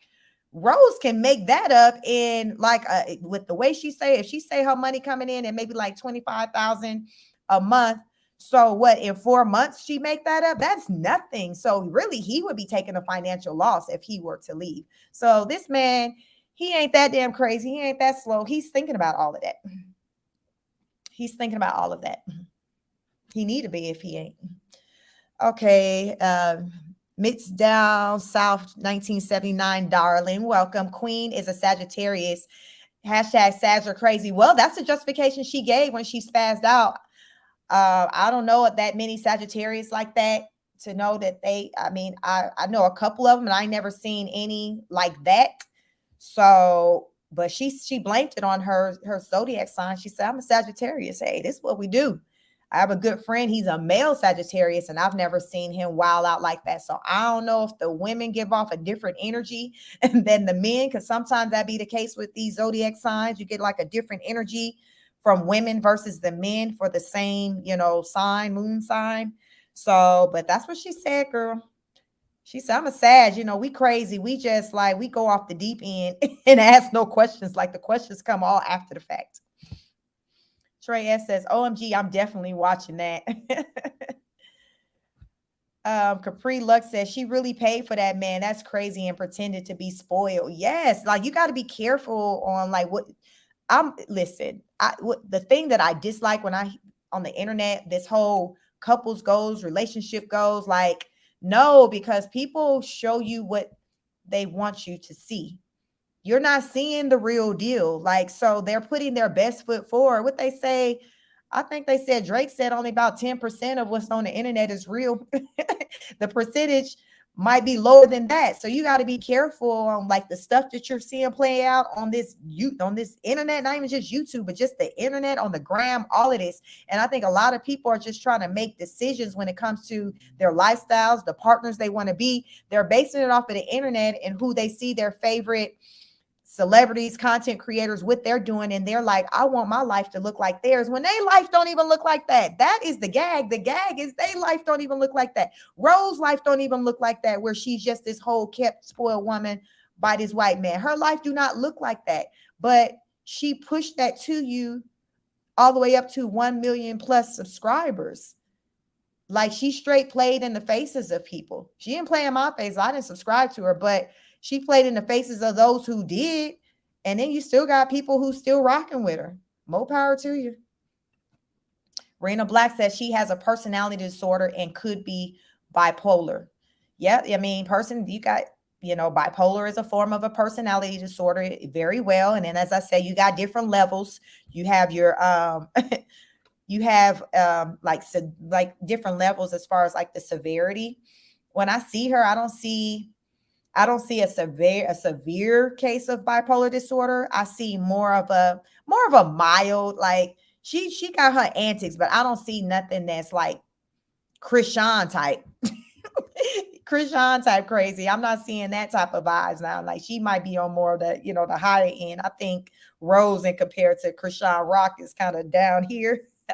But arguably they both special as hell. So yeah. Rena Black said, definitely very manipulative. Yeah. Her mother said, that's what her mom said. She was like, Rose lied. She was a bad child. She ran away. Rose seemed like she was just probably that child that just came up with just stories in her head for lack of attention. Because she talked about kind of feeling left out, not being able to gel and bond with her siblings, with her parents, because she was constantly bounced around between, I think she was in California. She was either in California or Las Vegas with the mom. So she was on the West Coast with the mom, and then daddy was in Ohio, and she said she was bounced around a lot. And so she blamed her mom for that instability. But all she does is say great things about her dad, but she blames her mom for the bounce around. Not her dad, but her mom. I'm wondering if it was an option for her to full-time live with the dad, because I never heard her say it, even though she says great things about her dad. He's the best. I never heard her say, well, my daddy wanted me to be with him, but my mom wouldn't let me. So I'm wondering if Daddy wasn't even trying to have you full time over there with him, but though you want to take it out on mama who was over there dealing with whatever came with raising you. Anyone who's a parent knows it's not easy being a parent, especially when you got multiple children and you doing it by yourself, you single, like y'all, that's a whole nother life, single parenting. So mama, I'm sure, did the best she could. Rose being Rose, just stuck on how she wanted things to be better, why it wasn't looking the way she wanted it to look. And she came up with these stories and these narratives in her mind as to why the situation was what it was, when she just came up with that and that wasn't the truth. Let's just say, going back to how she accused the mom of being the reason for the death of her brother, who was unalived at the hands of someone else. The mom was like, Rose don't know the story. She was 6 years old when it happened. She don't know the story. Rose said, at the time her brother was unalived, he was 17 years old. So the mama was like, we can't go off a Rose story. She was 6.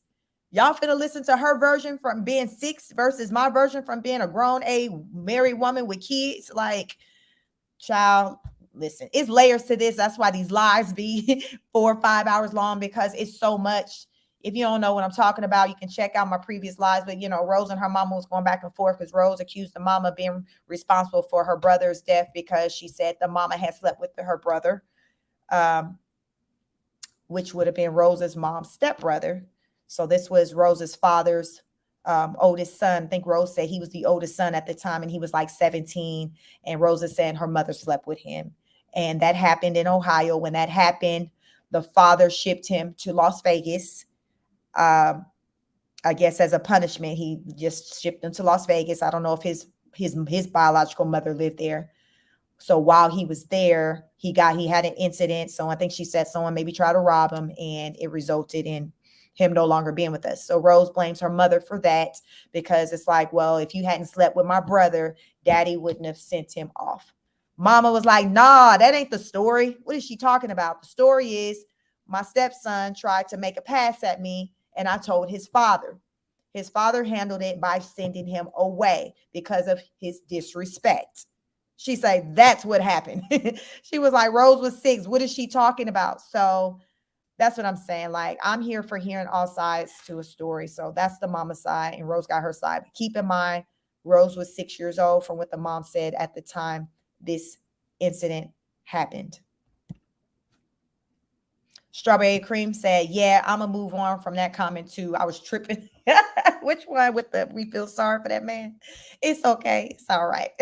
We love you anyway over here. I hope y'all like, sharing, and subscribing. Let me look at these likes. Okay. It say 21. It's 32 people in here. If y'all can at least get me to 32, I appreciate it. But thank you all for rocking with me. If Tasha go live and she get to talking about, just drop it in the comments, y'all, because I'm gonna have to catch it later, because I don't want to end my live that I got going on right now. We got quite a bit of people in here, and it's a good conversation, good dialogue. And I'm still trying to get to these comments, y'all. My goal is always to try to get to the bottom of these comments, but sometimes they come in so much I can't even see the bottom. So Kara Taylor said, the sad thing is that Brett could have had more compatibility with another woman that would treat him like a king. I think Rhodes needs a strong man with boundaries, which would force her to change. Yes, I think every woman deserves a strong man with boundaries, because that's, those are the leadership qualities. We as women naturally want someone who can lead us, because like, we not gonna listen to no man who we don't feel have good leadership qualities, who can't lead. Typically a woman is disrespecting that man who they don't trust, who they feel don't have strong leadership qualities. If we identify those strong leadership qualities in that man, he garners our trust. So therefore we follow him. You see how this works? She don't trust him because he doesn't have leadership qualities, because she said he's soft. Like, he ain't got enough rah-rah. So she just running all over that big old man across that island. She all upside that man head. Figuratively. I don't know if she laying hands on him, but she, that mouthpiece just be on 10. Terry Porter says she reminds me of the 8 passengers lady. Her husband was treated the same. You said she reminds me of the 8 passengers lady. I'm not familiar with her. You said her husband was treated the same way. Yep. And here's the thing about it is that people collectively don't even like to see. I think it's cringe and it's even uncomfortable for women when we see a woman disrespecting a man, because it says something about that man that he's even able to be disrespected that way. And as women, we don't even want to be with no man that can be that's soft like that. So it's just nobody feels good about it. A man dang sure don't like to see it because it's an embarrassment for them, because they like, yo, man up. So that's too why, she's getting the business and they're getting talked about all across the YouTube, the internet, because men are like, damn, like he's just a kept white man over there. They looking at like the roles reversed, like the real deal is he's the kept man, he's the kept white man, and she's over here living really in her masculine energy, being the provider. Even though she looks all soft and pretty, that's not solely where femininity lies. Femininity lies from, like our behaviors, how we move, uh, and the way she operates. She operates more from that masculine side. So it's like their roles, the roles in their relationship are reversed, and the world is seeing it, and she doesn't like it, but it is what it is. She did that. As I sit and think about a way that she can fix this or even rebrand this, I truly feel like the only way that Rose can fix this is if she does go to counseling and somehow she documents it, as in her talking about the experience, her going to counseling, what she's getting up out of it, things that she's recognizing that she has to deal with, things that emotions and things that she's been burying. Like if she comes back and speaks on those things because it's a result of her sessions, I think that could help, with her reputation, because people will truly see her as someone who's trying to get healing. Because a lot of times people are here for people who are trying to get healing. We're usually not here for people who want to be a part of the victim Olympics and just sit and just be the victim all the time or play the blame game. But we're usually here for the people. It's the accountability. People love somebody who takes accountability. Like it's an attractive trait for a man or a woman to be accountable. And Rose doesn't take accountability. This whole situation that has transpired with her husband, she hasn't taken accountability. I have heard her say, yes, I did go out there and say these things. That was it right. But you like it's just really short lived. Like it's just it's just one little small piece of the pie, and then everything else is, but you shouldn't have screen recorded, or he a white man and he could have done something to me. It's always an excuse to why she behaves the way she does. And listening to her mom, this has been like a common thing for her throughout her life. She, this is who she is. Doja Cat says, did you see the video of Brett, Rose, and the younger boys sleeping on the air mattress and her older boys were sleeping on the floor? Something isn't right. Nope. I didn't see that one. No. So you're saying it's so weird. I was in her live today and somebody referred to one of the sons as, yeah, the brown the brown one. I thought that was cringe. I'm like, really? Not the older one, like Doja Cat just said. They was like, yeah, the brown one, the brown son, needs help carrying. And I'm like, these damn. It had to be somebody of the other color. But no, I did not see that. No. So since you're saying they were all sleep on the floor, is this going with the narrative that they all sleep in a one bedroom? Because you're saying it was one air mattress and the other ones are on the floor. So that's like everyone been in the same room. And they initially put out there that it was a 2-bedroom that they were sleeping in. But last week, people were coming in my live saying that it was a 1-bedroom that they had, and somehow the kids were in the sleeping in the closet. So I don't know how you confirm some kids sleeping in the closet, but it sounds like, Doja Cat, you're describing just 1 bedroom and everybody was just in that room. So no, I haven't seen that one.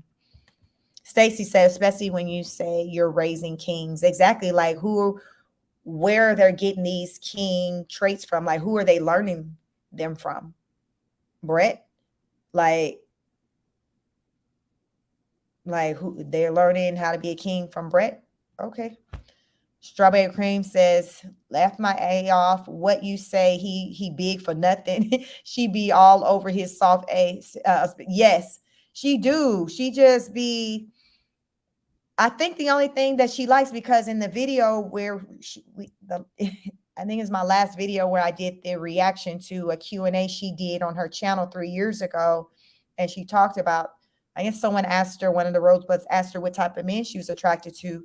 And she said she was attracted to big, tall, like, big men. And she was like, he has a stature. But she also said her preference is black men with locks. So she loves the big, I'm trying to think of who would have a description of probably the type of man she likes, because I don't know, maybe Busta Rhymes, maybe, he don't have his locks anymore, but like she says, she likes them big, tall, like locks, like that's the type of man she likes. But she was like, they just was no good for her. They didn't treat her like a queen, like she said that Brett treats her.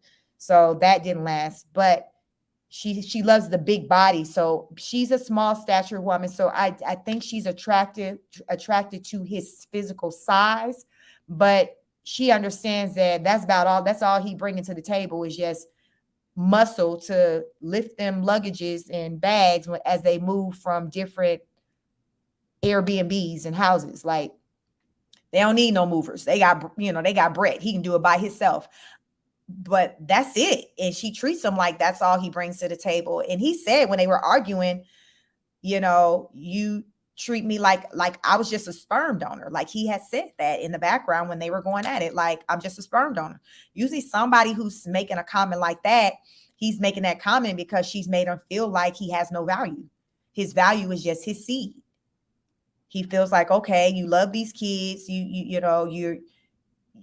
care more about whatever pertaining to them, and just don't really even, you just completely dismiss however I feel.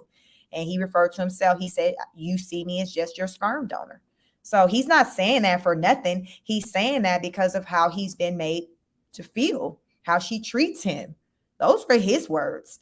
What man walking around, if there's men on this live, I haven't taken notice any comments from any tonight, like, wants to feel like that's all they are, as a sperm donor. Like men, they're human too. They got feelings too.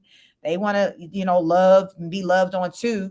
But she around here just treating him like he just Mr. Brown driving the UPS truck, dropping off packages, just using his muscles. Stacy said, I like to abound on the 10,000 rent comment I made. The stroller incident is when she made the comment about people paying 10,000 to live there. Oh, okay. Well, yeah, that sounds about right. It's Hawaii. Terry Porter says the 8-passenger YouTuber is in jail for child abuse. Her husband did not stop her. They made millions. We should not condone or take joy in someone's mental health. Her words are damaging.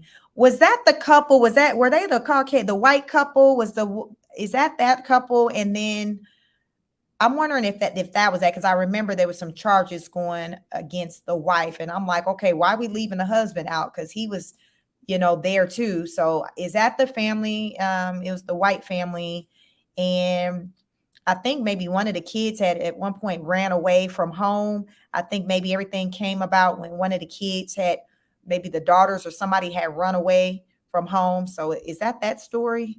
Because the story I'm talking about, I think that came about, it's been about 2 years now when that all broke. So that's the only story I recall where it was kind of like a big family. They had a popular channel. I think the mom homeschooled them. She was very strict with the discipline. Daddy was just there. Mama was the one just running the show. But when everything, when the levees broke, I'm like, hell, don't dismiss him either. And especially, you supposed to be the man of the house. If she getting locked up, he need to get locked up too. So yeah, let me know if that's that story. Karen Jones said, I like to be a fly on the wall to listen to Brett's conversation with his parents or family. It would have to depend on whether they watch their stuff or not. Right. Because I don't see him going back sharing that incident with them. So yes, it would come down to if they watch their stuff. But I'm willing to believe that even if the parents don't watch it, somebody else in the family do, and it's made its way to them, because they're huge. So I would think that just within the family and the circle, people know that they're on the internet. So somebody, and out of his two brothers, like somebody seen something, even if it was a sister-in-law, like somebody seen something. So, but yes, it would depend on, yep, if the parents watched the content and seen it. Yep, hopefully they're aware of what's going on, because just even though their son Brett, he's a grown man, they're still his parents, and I think still we should still have some form of connection with our adult children to just do check-ins, just to make sure to know that they're good, and that that they're healthy, they're safe. And that's for your sons or your daughters, like your family. Do check in, see what's going on. But it's very well possible that they may not even know about this, but it's circulating the internet. I feel like even if they didn't learn it right away, like some of us did, with all these people that are doing reviews on it, somehow something has made their way to them, because now we're like, all this happened maybe like a week ago. So it was maybe like last weekend, not this past weekend, but last weekend. So yeah, hopefully they've been made aware of the foolishness that they son over there dealing with. Karen Joseph, I would like to be, let me see. Okay, we met that. Let me say, I would like to be a fly on the wall to hear the conversation with Brett and his parents and the family. I think he's true. Okay. So yeah, I think all of us will like that. I think he tries not to talk about it. Yeah, a lot of times men will do that. They're not like women where they'll just, and that's just, just what I can just contest to, just in my just life and in my everyday life. And like, men don't like to talk about stuff like that. So they're more apt to kind of just keep things in house. Like, they're not gossipers like that. Like, you'll see some out here on the internet and they got their channels, but that's not your typical masculine energy where a man's just sitting and just gossiping and telling their business and stuff like that. So yeah, I can see that not being something he just want to just talk about. But he got two brothers, and I think they're both married. So that's two sister-in-laws. Like, somebody done seen something in that family. Everybody ain't living under a rock. Somebody following that family. Back with Tea Time 07 said, hey, new subby over here. Welcome. Thank you. I hope you guys are liking, sharing, and subscribing. I appreciate you. It helps with the algorithm. I've talked to Rose's mom behind the scene, and I believe her. Rose isn't a good person. Yeah. I don't think it's a lot of people that will argue with you on that point. It's just, whose side you want to. Are you team Rose, team her mom? I say I'm team the babies. I believe there's truth. I believe there are some truths to what Rose says pertaining to her mom, but I think there's also a lot of maybe lies or fabrication as well. But and the same for the mom. No parent is perfect. So I think Rose is throwing up some things, some shortcomings that the mom may have had with trying to raise her as a single parent. I can't relate. I've never experienced being a single parent before. I've been raised by a single parent, so I've experienced that. So I understand the struggles of single parent life, which is why the hell I didn't want to damn sign up for it. Hell, I said, if I'm having kids, it's going to be somebody around that I'm going to be sharing the same last name with who's going to help me, because it's hard work to be a parent, let alone trying to do it by yourself. So I think Rose's mom had struggles like a lot of single parents, and Rose want to just harp on that. And, and it's not fair, because Rose, with her being a parent, she should now be at a point to have more empathy. Like, wow, I see what mom was going through with raising kids. Maybe it's going to take for her kids to turn into teenagers for her to really see, like, wow, like, this is tough, especially if any of them start to take on her personality. Because if her temper is what it is, out of 4 kids, at least a good 1 or 2 of them is bound to take on that personality trait. Out of 4, somebody's going to take on that energy. That's just basic, like, stats. Somebody is bound to take on this energy that she's given. Genetics is real. Black with Tea Time 07 says the thing she said about her husband online was very disgusting, and it's clear that he's abusive over there. Yeah, let's talk about it. We over here talking about it. Carmen Gonzalez said, "Hey, she don't love her kids. What are you talking about, lady?" She clearly said she feels resentful about having those kids because she wasn't able to live in her 20s. That's news to me. I didn't know she didn't love the kids. Hell, she's constantly taking them to the pool and talking to them sweet, and so I haven't watched a lot of her content straight through. So, but what I had seen, I hadn't picked up any vibes that she didn't love the babies. But okay, wow, that's a new one for me. I heard her say that she found parenting with two kids a breeze, but being a mom to four, her saying it was a lot. So I did hear her say that, but I never heard her, say whether or not, she regretted or not being a mom. Karen Jones said, I would like to be a fly on the wall to hear the conversation with Brett and his parents and family. I think he won't talk about it. Let's see. Read that one. Stacy, expound. The expound was the in, not bound. Nevertheless, I believe that Brett wanted to so badly to show the one bedroom. Also, she lied about how long they've been married and together. So, what are you? I heard her say, and it was recently on a live, that they've been together 6 years and married 3 years. So what knowledge do you have pertaining to the timeline of their energy? I believe she said they got together when she was 23, 4, 5, 6, 7, 8, 9. Yeah. Because recently I seen something. I don't know if they did a TikTok or something I seen floating out there, and she was showing a timeline of their relationship, and it was like at 23 met the love of my life. So going off of that, that's lining up to what I said I heard her say with the 6 years. So it's just a matter of, if that's true or not. But yeah, that's what she's saying. They've been together 6 years, married for 3. Trey S says, I agree with Black Tea Time 07. I have seen things on her live and in the comments. She is not a good person. Well, the good Lord is definitely dealing with her if she's not, because she's saying it's not feeling good with this new found attention she has since she's reached a million subscribers. Is hitting differently than prior to her hitting the 1 million subscribers. But I think we all can agree that this is energy that she brought on herself. So I've talked about how I think she can fix it. And it's going to be just her going to get help and her just showing up in front of, her showing up on camera in a different way, speaking a different language, talking about the lessons that she's learned, all of that. When you can kind of tell when somebody's doing the work, it's going to show with her behaviors. And I think people are going to need to see that.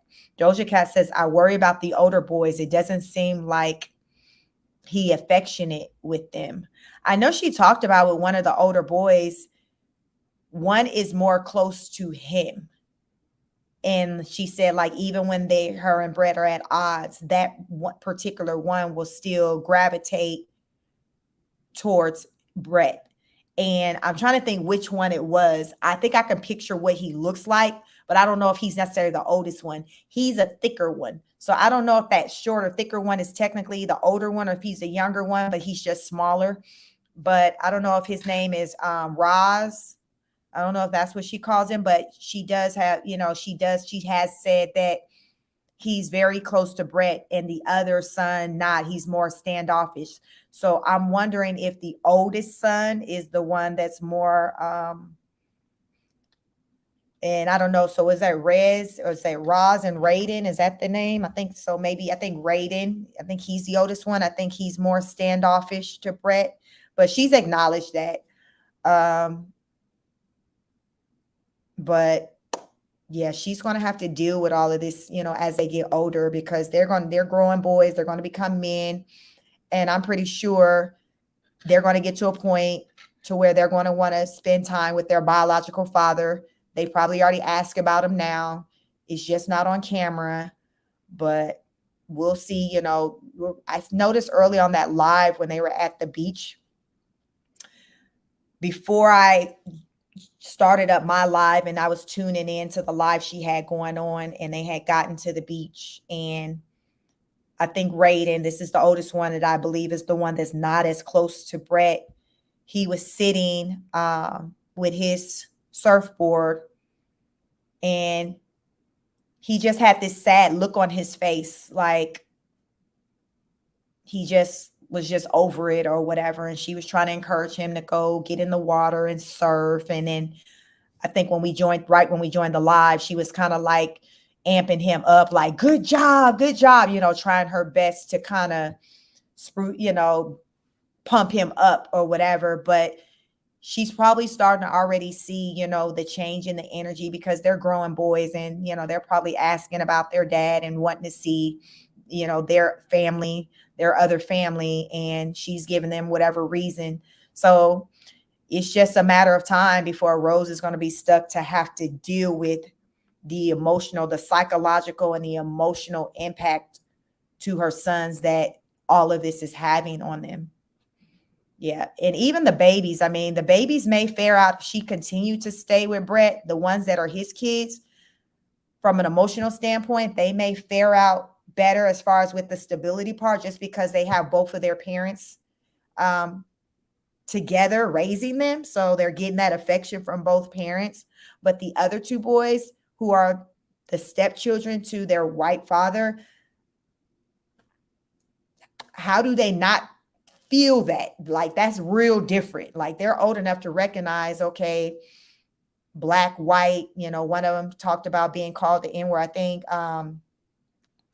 let's say not race, Roz. I think when they were in Arizona, he had came home saying someone called him the N-word. So he was telling his stepdad. So yeah, I think that's the one who's close to Brett. And then Raiden, the oldest one, if that's his name. I think he's the one that's kind of more standoffish. But yeah, he just looked so sad when I noticed him in the live today. I'd never seen him looking like that. So I did kind of take notice of that. But school's about to start. So hopefully with, the ones who are school age, when they go to school, they'll just, things will just be better for them because they'll just be with their peers and just out of the house. Yeah, just hopefully it's just better for everyone, really. Stacy, I am team baby as well. However, like mother, like child, Rose looks and acts like her mama. Yeah, they're definitely related. Stacy said she loves them, but she makes it clear that the daddy can get his boys. Yeah. I've definitely heard her talk about she has no problem with the dad getting the boys. But I guess she feels like he don't really make an effort. Kara Taylor says, sometimes I wonder why he has so many kids when he doesn't enjoy it. And I feel it's only to get the men. She was pregnant with a third when ex-husband broke it off. So they were having trouble. So what happened with the third? Did she say she had a miscarriage, or did she just, decide to not carry out the pregnancy? Because I didn't know she had, there was a third. Yeah, I don't know. At Kira, I thought Rose had two with the ex and the younger two boys with the husband. So yeah, currently she has two with the ex and two with the husband. On her Q&A that we reviewed the last live, someone asked her if she wanted more kids. At the time she had three, and she just said one more, but she wanted that final one to be a girl. So given that it turned out to be another boy, I don't know how she feels about having more children to try for that girl. But I don't think her tube's tied or anything, because I did see a video where she kind of had a pregnancy scare, and this was post, I think, after she had River. So I think, she can still have more children. So get ready. Get ready, Brett, because more might be coming. Stacy says, I think she was stretching their time together. And Brett said, we have not been together 6 years. So she tried to break down the marriage and how long they had been together. Brett told the truth. Wow. So when was that, Di? So that was that like on a live they were talking and she was saying 6 years and he was like, no, it hasn't been that long, because she's saying they got together at 23. And she's 29 now. She'll be 30. She'll be 30 this year in December. So I'm going to share this video that I came across with since we got to the bottom of the comments. Thank you. Please like, share, and subscribe. It's 36 people in on the live. I appreciate you. Like, share, and subscribe. Thank you. It helps me out a lot, circulate my content. But there was a video that I came across that she talked about how her ex-in-laws almost ruined her marriage because it caused problems between her and Brett. So I'm going to try to let me try to bring up that video because I think I have it saved. But I just thought it was just very, I just found it to be very interesting and worthy to review with you all. And this video came from her Cultural differences. This video came from her Queen of Kings Uncensored. So I didn't even know she had other channels until I think the last live when people talked about her having other channels, but they didn't really take off as well as like the family one. So she don't really do a lot over there. But this channel that we're going to go to has like 10.9 thousand subscribers. So we're going to jump over there and review this video where it's pretty much like a story time video. So let's jump over here. Fair use. It's titled "My Baby Daddy Almost Ruined My Marriage." So it's not that long. So let's get into it. Is that even what I should call it? Cultural differences? Or is it just, I don't know, child. What I do know is that my baby daddy's a bitch and his mother's a hoe. That's all it is to it. She's fake. They're fake. They're snakes. And I have to realize this. Her loyalty is to him, and it will always be. Why did I think that we can create some type of delusional thought that we can build a family around someone that snuck and gave my kids a DNA test? His mother literally, instead of asking me, took my brand new newborn baby while I was resting in bed and snuck and gave him a DNA test. I found the paper. They never told me. They never told me. I found the paper by myself. That was when I was with my baby daddy.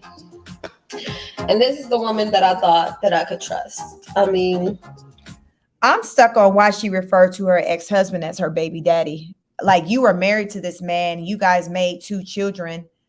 Why is he your baby daddy? Why can't he be your ex-husband? Like, what kind of respect is that even showing for her 2 sons? Like, it's like she's not even showing that she valued the relationship at the time that she had with their father when they were together as a family. Because she said she was a whole wife. I believe she said when he left her, like, she didn't work, but that was your husband. You said he was your husband. So why do you feel like you have to refer to him as your baby daddy? It's, to me, I don't know. To me, I just think it's disrespectful to just the family dynamics that she had with her 2 oldest sons. Like, it, like as though it didn't matter. Like, even though, yeah, didn't last, like at one point, like, that was your husband. You loved him enough to marry him, to make 2 beautiful children with him. So now he's just in the category of baby daddy. Do you all think that if her and Brett were to not last, she would refer to Brett as her baby daddy, or would that always be her ex-husband? Like, I don't know. I just didn't like that. But let's get back to the video. the devil's workers, they be sneaky, child. Over the years, there's been some drama with me trying to be the nice girl and allow this communication to go on, but it's like, I have my daddy in my life. I know how important my daddy is to me. So I thought that way about the boys, but no, like, Brett has been in their life since 2 and 3 years old. He's the daddy that they know. They're okay with it. Brett's okay with it. Why am I forcing it? But it's just like,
Hey, I'm back. Somehow, I don't know what something funky happened with my laptop. So let's get back to this video. Cultural differences.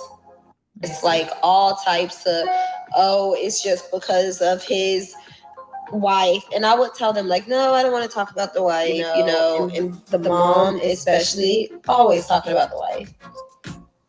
The whole time we're in Hawaii, they're planning a cutthroat little trip. So they live in Los Angeles, right? My baby daddy lives in Atlanta. And my husband and I brought my baby daddy's parents to Hawaii with us because we enjoy going on family vacations. We enjoy having time spent with our sons, but then we also want to have time to ourselves. So we're like, okay, we'll take them. They'll be able to hang out, because we had a good thing going on with them for like 3 years straight. The baby daddy's wife got upset that the mom was cool with me. So the mom and the baby daddy's wife was not talking. I did not prefer it that way. I would have been fine if they could all talk. We even invited the baby daddy to Hawaii. They said no, not if you and your husband are going now, which is silly. You tell me who's bitter. We've invited them to Colorado for our son's birthdays, etc. The baby daddy's mom lives in Los Angeles. We live in Arizona. The baby daddy lives in Atlanta. We flew from Los Angeles all together. Los Angeles and Arizona is about a 4-hour drive away. No big deal. So when we arrived, we're like, okay, we're going to take the kids back home with us. We're renting a car. We're going to drive home. Easy peasy.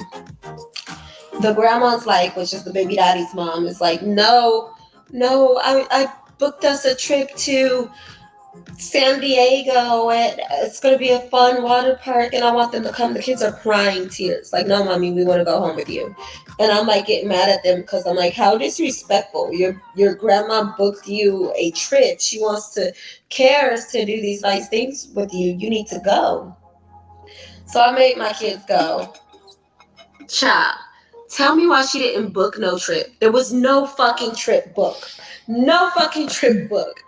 The sneaky plan was for her son to come to California and see the kids. Okay, but baby, we waited for your son to send tickets for them for the whole summer. We gonna leave that behind. But okay, why are you doing this on my husband and I's expense by lying to us, saying you did this special thing, making me and my husband pay $500 for them to fly back home to Arizona when they could have just drove back home with us? Why did you do that? Why didn't you say, okay, I want my son to see him. I'm gonna book them a flight home. That would have been the proper thing to do. So after that, we did not talk for like 6 months. I just started talking back to her, trying to be cool with her. But like every time I talk to her, it's like, now suddenly, mind you, she's been talking big, heavy crap about her son. Yes, her son is on child support, and it took a lot. And he's not paying by his own will. If it was on him to pay by his own will, I would get no money. So then I had to like escalate the situation to where they took his check automatically, type of situation. Now every time I try to talk to her, it's like, oh, it's your fault why my son can't see his kids and this. I'm just like, where did this energy come from? You guys know that courts exist. They do exist. Why have I been sending my kids to you every summer, and you and I have both been waiting for your son to get the kids, and it's never happened, but all of it. Keep in mind that Rose and her husband paid for this couple, her ex-in-laws, to go on a trip to Hawaii because her mom was like, it happened around the time of her birthday, the mom's birthday. And she was like, Rose and paid for them to go on a trip to Hawaii. And she was like, why are y'all doing that? So I just want to put that out there that even though she was referring to him as her baby daddy, she's still, paying for trips for her ex-in-laws. They went to Hawaii. So, and I think that trip that was right before I think all of this that she's describing went down. All of a sudden, it's me. We have to realize that these baby daddies, mothers, their whole family At the end of the day, the loyalty is to them. Okay? They're fake. They're fake. They are fake, and they're always going to be fake. And that's what it is. So, anyways, long story short, my husband used to be like so annoyed. He'd be like, and he'd say this, and we were getting in arguments over this, and he'd be like, I'd be like, why don't you, when they're on the phone, they love drama. I'm not used to it. I swear I'm not. But they love drama. It's like the mom and the son and the the wife, they all team up against me. And then my husband's quiet. And I'm like, why are you quiet? Why are you not taking up for me? And we would get in arguments, and the exact thing that he would say is, I'm not here for this ghetto ass shit.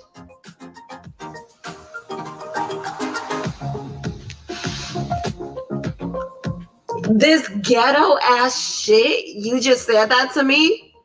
It seemed like it's a common theme where she gets upset where Brett's not taking up for her. And it seems like it's the stories that I've heard her talk about as far as him not taking up for her. It's stories of drama from her side of the family, not his. Like, because this story she's telling, she was upset that he wasn't taking up for her pertaining to, I guess, the stuff going down with the ex-in-laws and things like that. And then as of late, she had snapped on him because she felt like he wasn't taking up for her when she was gotten into it with her mom.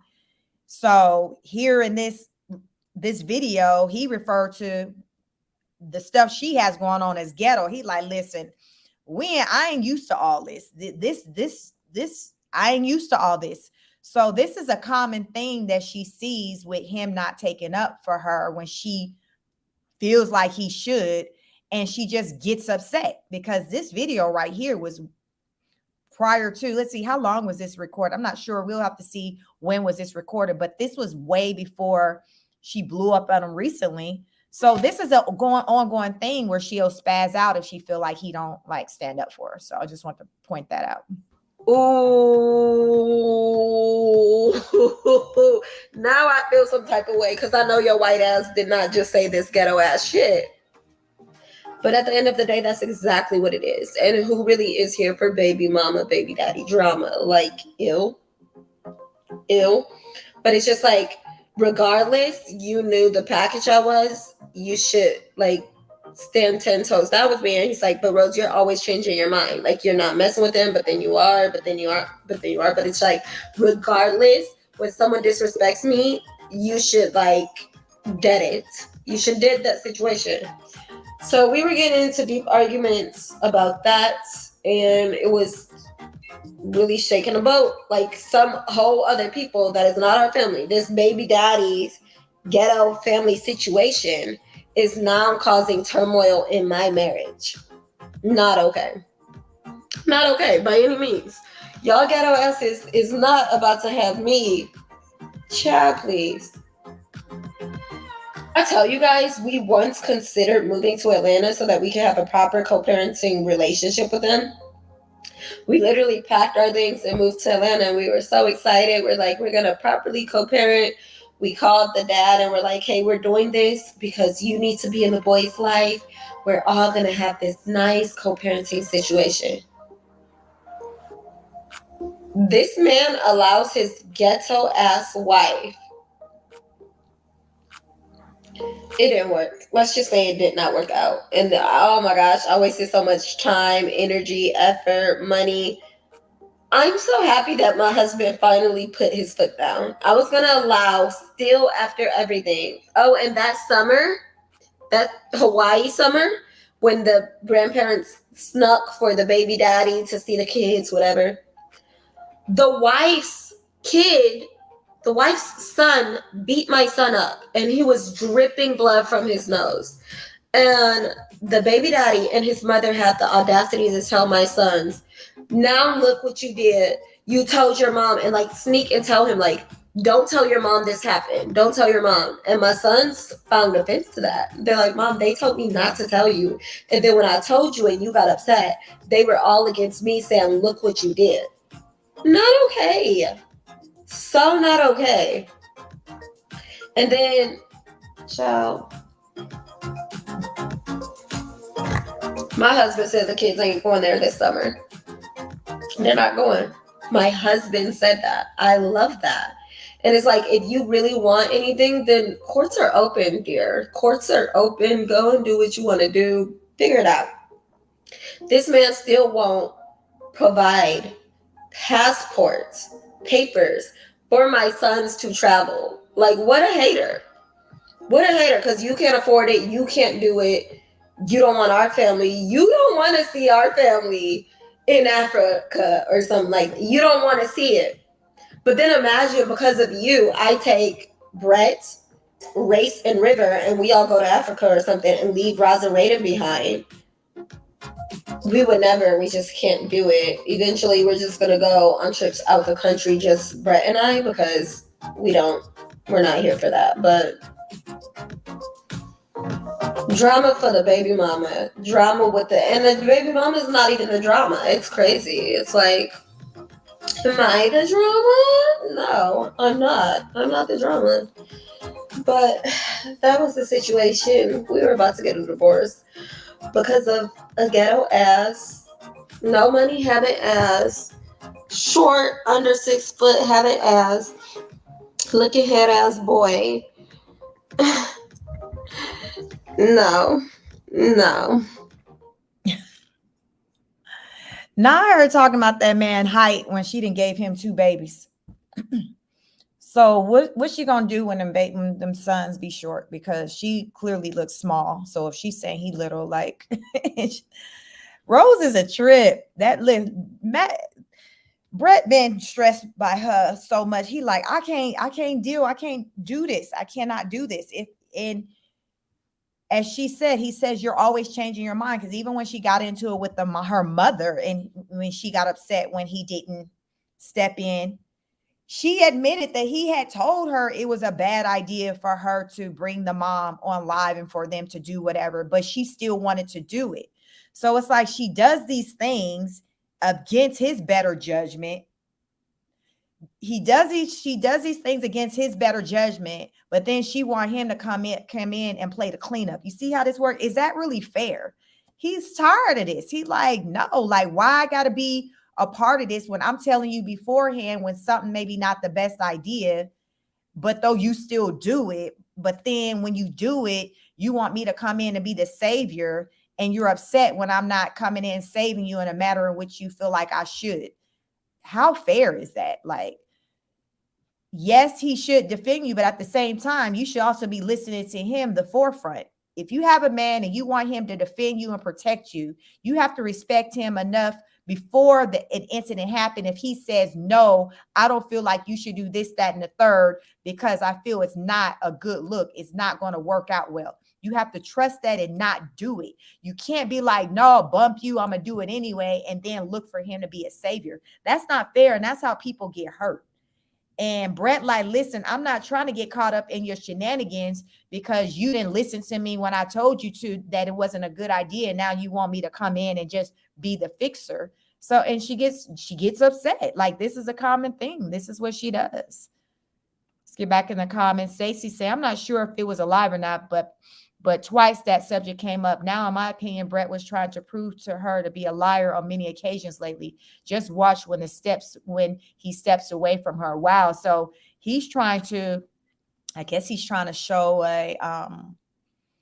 what's the word? A theme, that she has a habit of not being truthful about things. So I guess he's trying to set it up so in the future, if she spaz out, he got his receipts on. Listen, I've been telling y'all, like, she don't be always truthful about stuff.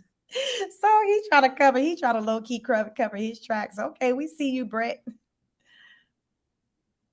Hookah Smoke and Caterpillar says, good Lord, I can't imagine being married to this train wreck, let alone having kids with her. As they say, be careful who you procreate with. Kids said, I mean, y'all family forever once you start making babies with one another. Stacy says, you are absolutely right. She does get upset when he don't take up for her, but now he is changing. Brett see her for what it really is. He's just trying to figure it out. Yeah, he might just be a slow one. You know, sometimes everybody don't get it as quickly as others or as quickly as you think they should. But what they always say, the old people say, you don't be blind, crippled, and crazy forever. So, it seems like, he's trying to kind of snap out of whatever he's going through. But hopefully, it's sooner than later, because I think that when it comes to his children, in particular, the ones I guess that are biologically his, those are the only ones that he'll be able to protect ultimately. And he's going to need to get them in a safer environment, a more healthy environment while they're young before they get too old and then the damage is there. Because right now, I think their oldest that they have together might be like 3. So he's still young, but if you start letting him get to like 7, 8, 9, then listen, we gonna probably be needing counseling and undo a lot of stuff. Trey S said Tasha K just fired her. I can only imagine, because she's definitely pro black man. She's not really here for like the interracial dating stuff, y'all. She got her whole African husband.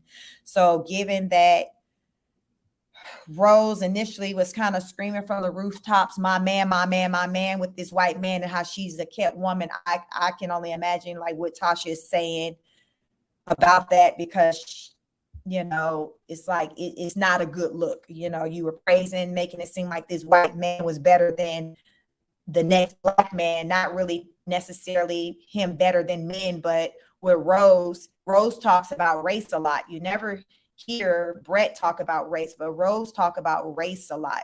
So it's just not a good look for her at all, given that she put this white man on a pedestal simply because he was a white man, and just created this whole story that he was showing up for her in a way that he hadn't been.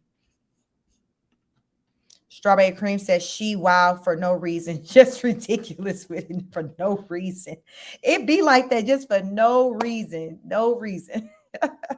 That's the Rose. Doja Cat says Brett doesn't want to deal with black people's problems. LOL. Listen, I ain't mad at him for that, because it can be a lot. But my thing is, he knew when he embarked up that tree that it was a lot that came with her. So that's what I'm saying. Y'all, regardless on whether they been 5 years, 6 years, either way, they done put some years in the game together, because they got 2 kids. So I feel like he's been around long enough to understand what comes along with being with her. So if he ain't ghetto activity, like, you can't make me believe that he wasn't seeing these things prior to him wifing her up. He just now gotten to a point to where he's like, I'm just tired of it, to where he's just started being more vocal about it when she get upset with him not getting involved. And he just put a label on her, like, I ain't with this ghetto stuff. And she got in her feelings for like 5 minutes, but then she like, well, hell, that's what it is. So now she like, well, I don't want to be a part of it either. So now she's saying, Brett saying the kids ain't going there no more. So then my question is, are the kids not seeing their father now because Brett said they can't go see their daddy? Because, so is that what we're dealing with, that they're not seeing their father because Brett is saying no? Because that's what she put out there. But though she has this other story of the daddy not trying to put effort into seeing the kids. So it's like, which one is it? Like, can they not see their father, or do their father not want to see them? Because you said, Brett said they ain't going over there no more. Stacy said Brett is changing in more ways than one. I see changes in how he treats his stepboys that he clearly let it be known are not his birth kids. Wow.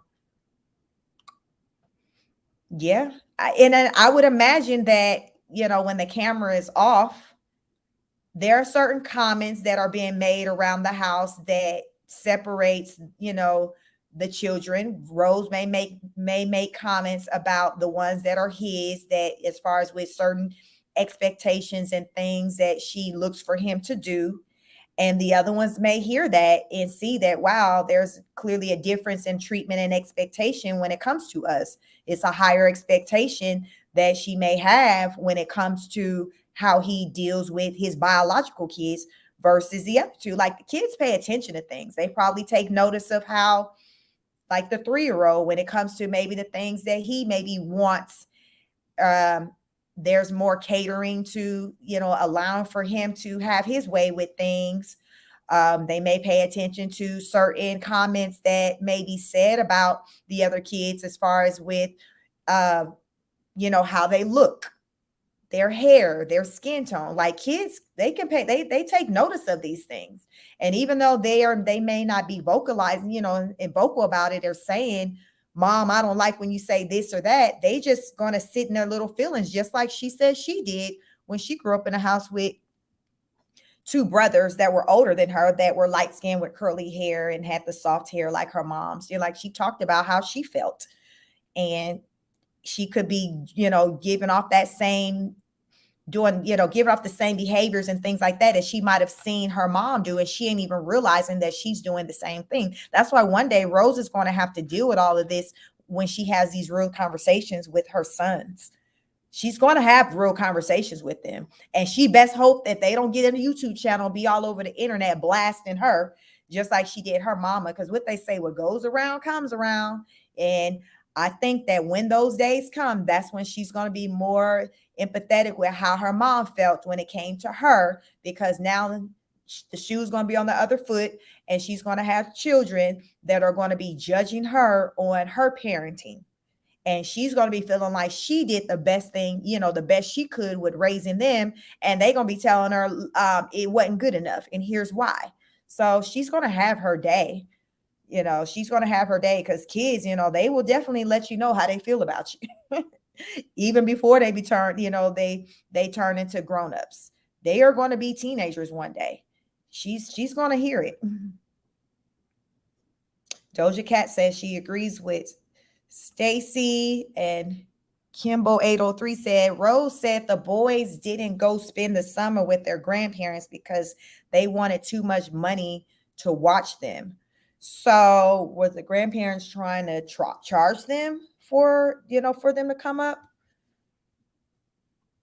Like, I guess what if it was going to cost to feed them, or summer camps or things like that? That's interesting. I wonder what's the story behind that, because I heard her say the kids, I think they used to go there. I didn't ever hear her say it was dealing with the money. I thought they stopped going because when the one of the sons got hit in the nose and was bleeding, but I didn't hear her say it had anything to do with the money and what they wanted to charge. So I'm curious to know what's the story behind that. Are the grandparents wanting money just because they're growing boys, and it's like, hey, can you send some money to take care of their food and their snacks and drinks? Because y'all know kids will eat you out of house and home. Or if there was going to be some activities and things that the kids may be able to partake in that would have a cost associated with it, especially if I think the grandparents live in California, and y'all know it's expensive in California. So yeah, that's an interesting one. Yeah, that's an interesting one right there. Kimbo 803 said, I'll see if I can find that video again. Okay. Yeah, so I mean, listen, she said, Brett said they ain't going back. They ain't going back. So him saying they ain't going back, but also someone saying Brett treats the kids different. Like, so what, they just stuck without nobody? If you don't have the attention of your stepfather, and then you can't have access to your biological father, then you just left without the interaction of your dad. Is that kind of how it works? But I've heard her stress before, like that Brett is very close to one of the sons. So I can't say I've really taken notice from just the videos I've seen to be like, oh yeah, I can see that. I think the son that she said he's close to is the one that, if you guys have ever seen Brett grab him by the neck and like throws him in the water or picks him up, it seemed like Roz likes when Brett does that, when Brett kind of lifts him by the neck, and people on the internet just cringe whenever they see him doing that, because it's just like, sir, like, what are you doing? That's just, it just don't even look good, especially on the internet. It just don't look good. And then you already had Rose a week ago when she spazzed out saying that he almost dropped the baby one day trying to get at one of the older kids, because I think he did something. So he went to try to reach to grab him. And she said, hell, he almost dropped the baby trying to get at the son. So it's like, she painted the picture like he went to try to grab that son to chastise him, to get physical with him. So I don't know if within their household, if Brett is allowed to physically discipline her sons, because the story she told is that he went to grab her son and almost dropped the baby. And she was telling that story to back up her claims of him being violent, abusive. That was around when she talked about him punching a hole in the wall in their Arizona house. So I don't know. It's just a lot clearly going on in that household.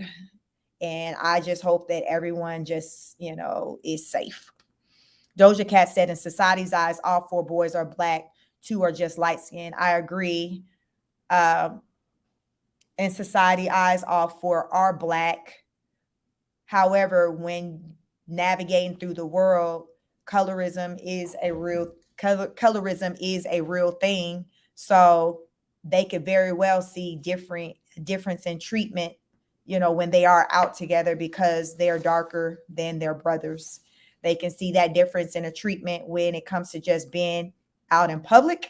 And then they can also see that difference in a treatment just when they go around family. Because how many of us can kind of relate to that, where we had siblings, cousins, family members, where they had a different skin tone than us. I'm talking about Black people at this point. And even in other cultural groups, they deal with the darker versus light complexion. It just seemed like that really in a lot of, even in the Asian group, Indian group, like it just seems like within like all cultures, the lighter the better. It seemed like the darker complexion just people are the ones that the value is lower than that of the ones with the lighter skin. So yes, they're all for black, but colorism is real. So they can definitely, have different experiences in life because of, the difference in the skin complexion.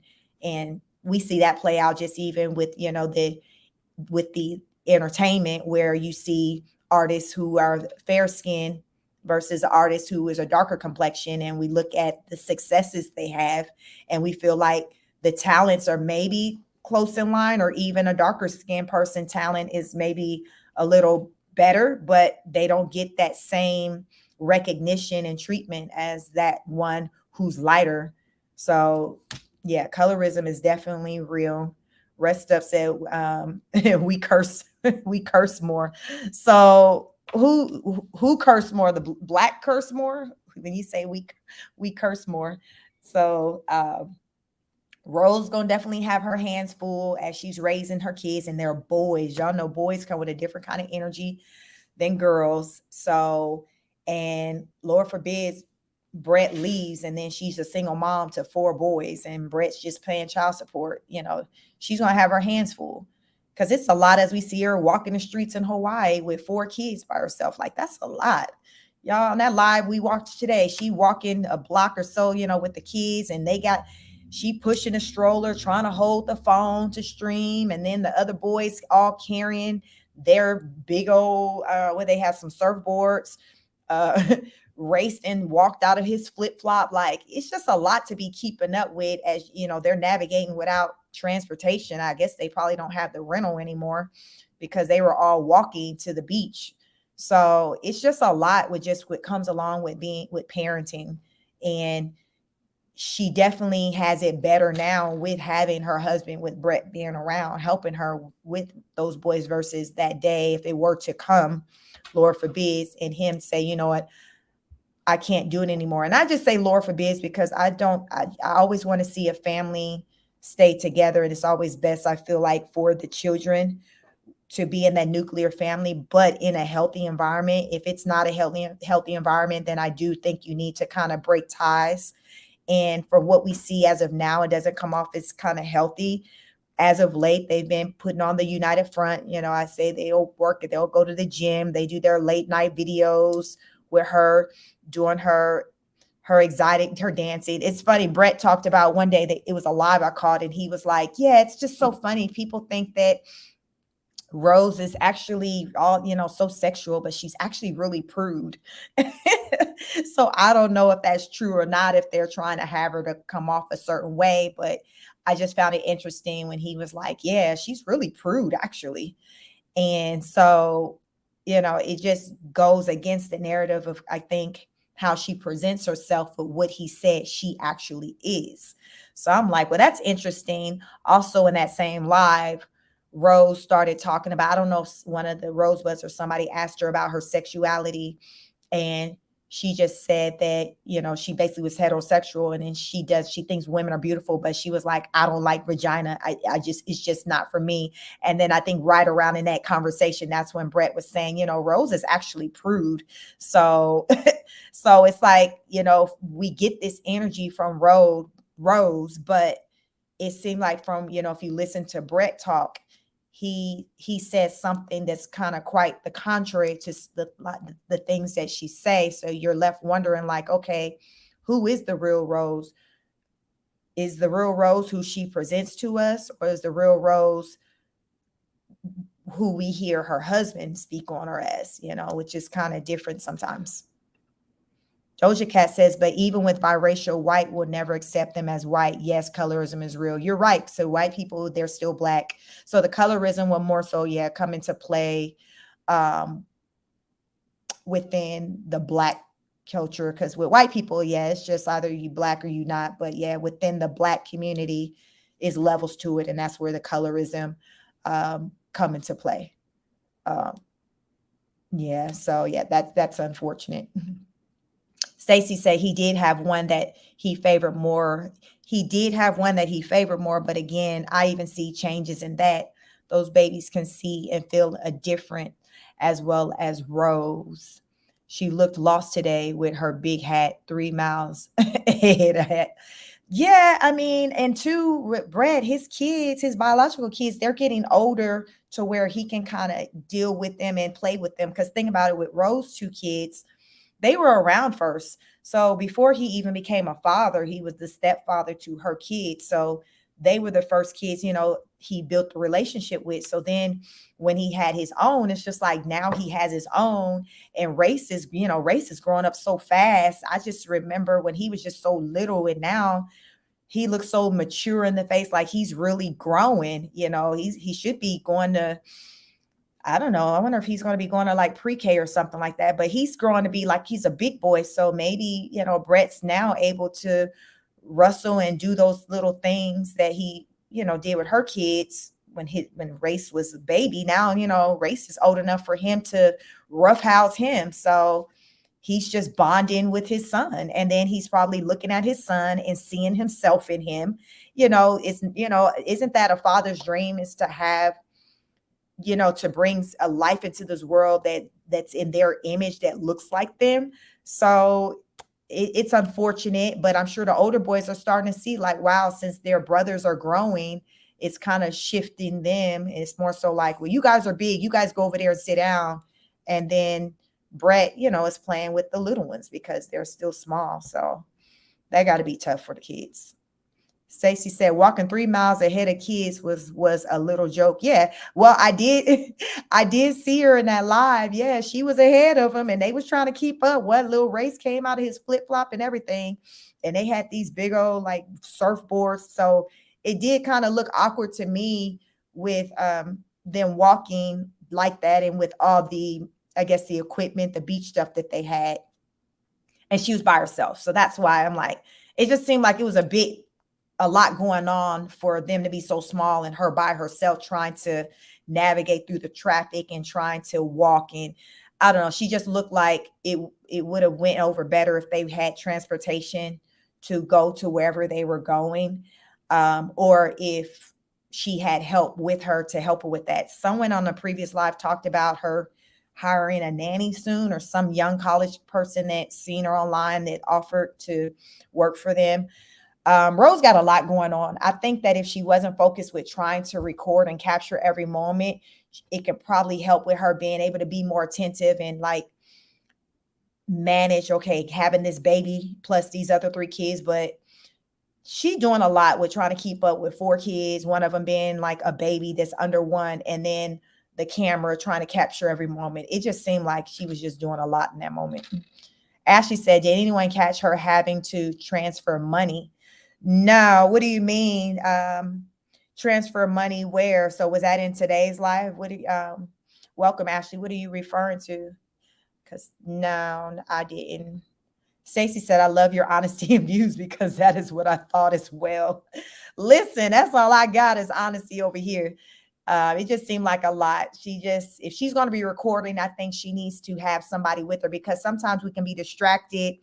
And I seen people in her comments in the chat saying you leaving one behind, like because and so she yelling back at the big one, hey, walk faster or whatever. And then little race and walked out of his flip-flop and he like, mommy, I came out my shoes. So he got to stop and put the flip-flop. Y'all know how it is when you walking through the flip-flops, your feet come all out of it.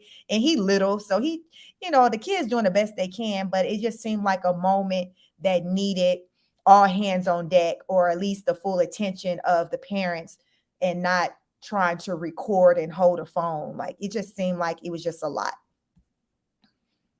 Ashley said, yes, when purchasing groceries, she had to transfer money before purchasing. So she didn't have enough to cover on the card, I guess, that she was trying to use to complete her transaction. She had to kind of move some money around. Listen, it be like that, but it just comes down to just being honest about your situation when it's, sometimes it be like that. But you got to move some things around. I think the thing with Rose is that people are stuck on she portrays a situation to be something other than what it is.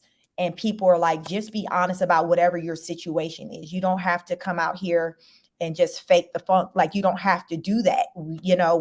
We're supporters of you. Think about, we see there's a lot of YouTuber content creators out here that have these family channels and they just show you the real deal. They show you their lives. They're very popular YouTube channels. Family content is super popular right now. And I think people just like the transparency of it all, just the real deal of it all.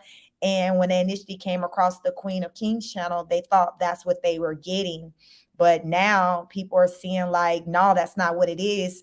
So people are just really looking more closely at the little things that's transpiring in their life to see to conclude of whether or not it's lining up to what she's saying their situation is, like what you mentioned, Ashley, where she was purchasing groceries and had to transfer money around. People are looking closely at this like, okay, is their financial situation really what it is? Or is it all cap? Is it just for the clicks and the views? And I think a good portion of it is for the clicks and the views. I think they were, from a financial standpoint, was in a better situation when they were in Arizona, just simply because of the cost of living. Like cost of living is real. Like you would be crazy to not factor in cost of living when you're trying to decide on what city, state, country, wherever you are trying to make a home in. Like for someone to not factor in cost of living, and especially when you got children and they got 4 at that, child, like how do you not? Like inflation is real just in all the other 49 states. So in Hawaii, it's on steroids. So that just lets you know her whole thought process, the fact that she decided to make Hawaii her residence. I'm just saying. Ashley said, agreed. I'm in support of family and honesty in all families and marriages that have problems. But it was her portraying this rich white man saved her from poverty. A black man put her in. Exactly. And I'm sure that's a lot, with Tasha K, because I watch her. I'm more familiar with Tasha, as far as how she rolled versus Rose. And I know Tasha K is not for somebody coming in trying to make the black man look away on the backs of or make a white man look away on the backs of a black man. Cause that's kind of like what it seems like Rose did. She made it seem like this white man was her savior. I've heard her say that she wasn't going to go back to dating. I thought I've heard her say that she wasn't going to go back to dating black again. Like she's like, nah, I'm over here. I'm with the whites. And it was from that savior complex of, because he's doing what her black husband didn't do for her. And he provides this lifestyle, my man, and like I said, remember, I don't know if you all seen when she did that couples interview with that other interracial couple, maybe like a month or so ago. And I didn't tune into it because I already just kind of knew like how she operated. So I didn't show interest with hearing what they had to say because I feel like, she just gets off on just, I got me a white man. So like as though she's winning, like because she got her white man on her arm, that, it's like a badge of honor. That was kind of the vibes that I would get from her. So when I seen her interviewing another interracial couple, I'm like, I just didn't want to kind of feed into it. Karen Jones says she was running away from lots of things. Yeah. But when you run, them problems running right with you. Stacy said, pay the 2,000 and get your car. She looks so out of place. Yeah, she does. Like, I think she low key probably wish she hadn't moved there, but she wouldn't come out and say it. I think her and Brett talk about things, but I think her pride wouldn't allow her, probably even for her to even admit to him, she wouldn't come out and say it. They were in a better situation. They had their house there. Like, so you just gonna make your mortgage payment. They could have still been working to get another property. Things are cheaper. It's more feasible for family members and things to come through and visit. She probably wouldn't even have to run in from the mama with the mama. Hell, probably pressures of just life in Hawaii probably had her to spaz out on the mama. So it was just the pressures of just living in a new place. So I think she low key probably regretted, but I don't think that the roles we've come to see or come to learn or come to know will admit that she made a decision. She didn't make the best decision with choosing to call Hawaii their home. So now she's trying to make it work. And I feel like in a year when the lease is up, she'll come up with some reason that she'll find, some reason that she'll try to make logical to justify them leaving. Whether it be, oh, well, yeah, these schools, and I tried it, but it's just not like, I feel like she's going to come up with some reason to leave when in actuality it's just that she felt all along it wasn't the best move. Because I mean, what are you gonna just spend your life just going to the beach every day? Like all the kids do is go swimming. That they live in the water, like literally, like what are you doing, Harry? Like that's all that you're doing. So you can't tell me that she's good with that. I'm sure like she's ready to go home. You know how you be on vacations, like, oh, okay, this is nice, but you're like, oh, I'm ready to go home. Like I'm sure she's had that moment where it's like, okay, I'm ready to go home, but she not gonna say it. Stacy said, Ashley say it all. Yes, like she not gonna say it. It is what it is. She's just gonna kind of ride it out and just 12 next year, by the time the school year starts next summer, she'll be coming up with some reason as to why they need to get back to the States. And she gonna try to make sense of it, but we already gonna just say I called it, where I'm like, she gonna be hollering, we leaving Hawaii, and she gonna come up with some reason that just kind of came about, or something pertaining to the kids, probably something dealing with the school, because she has talked about that Hawaii is known for not having really good schools. I didn't know that. So on her live, I learned that, when she talked about that, because I think someone in the comments mentioned the schools not being good there. And she was like, yes, Hawaii, they don't like following like rules set by the government and all that. She came up with some reason. So who willingly just signs their kids up to just be in these schools that that aren't good, like when you didn't have to? Because she painted it like she was aware of their schools being bad.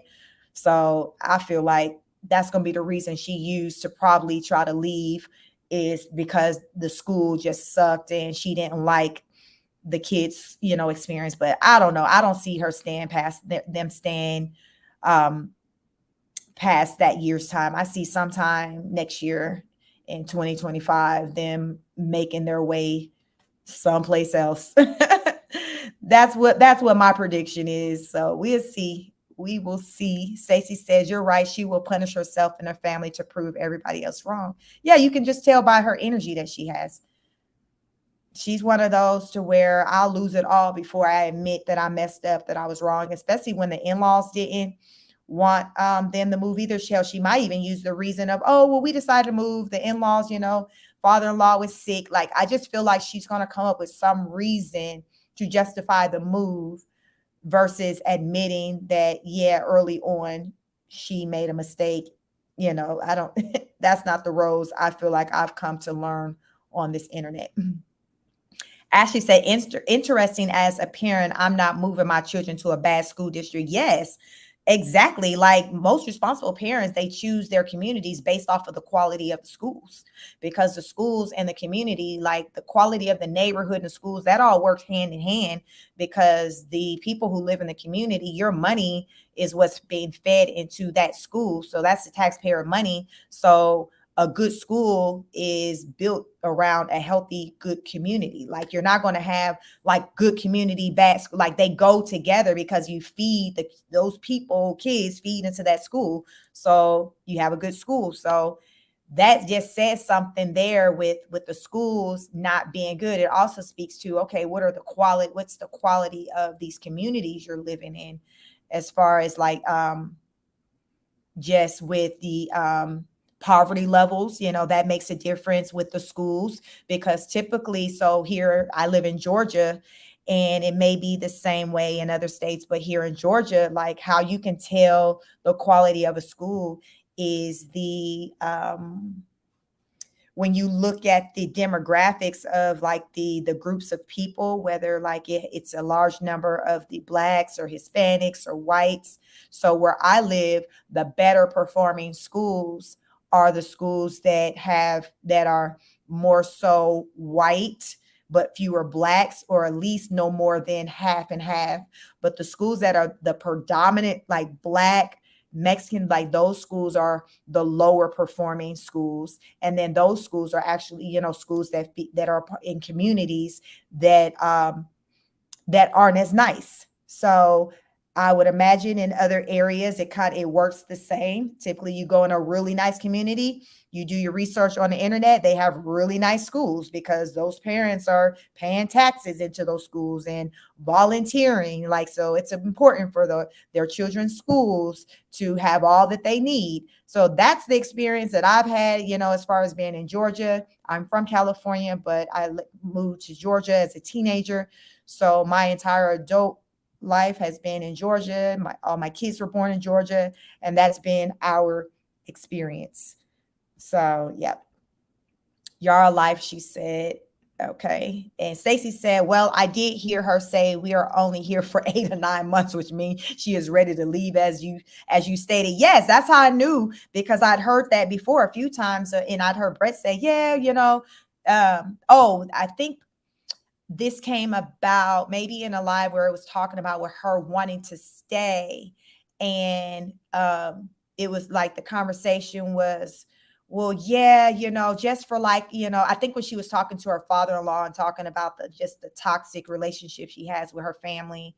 And she was like, yeah, that's why, I like being here in Hawaii. And I feel like, if I'm here, I can tell myself the reason why my family isn't supportive or isn't communicating with me is because I'm in Hawaii, the distance. Like she was trying to psych herself out as to say the reason why I have this breakdown in my relationships is because I'm in Hawaii and my family is in the state, in the other states. So that's what she told her father-in-law, yeah, so that's why I just want to be here for like a year. And I thought, like, what the hell? So you mean to tell me you did all this for like 1 year? So you're going to have to uproot the kids someplace else? Like, what kind of stability is that?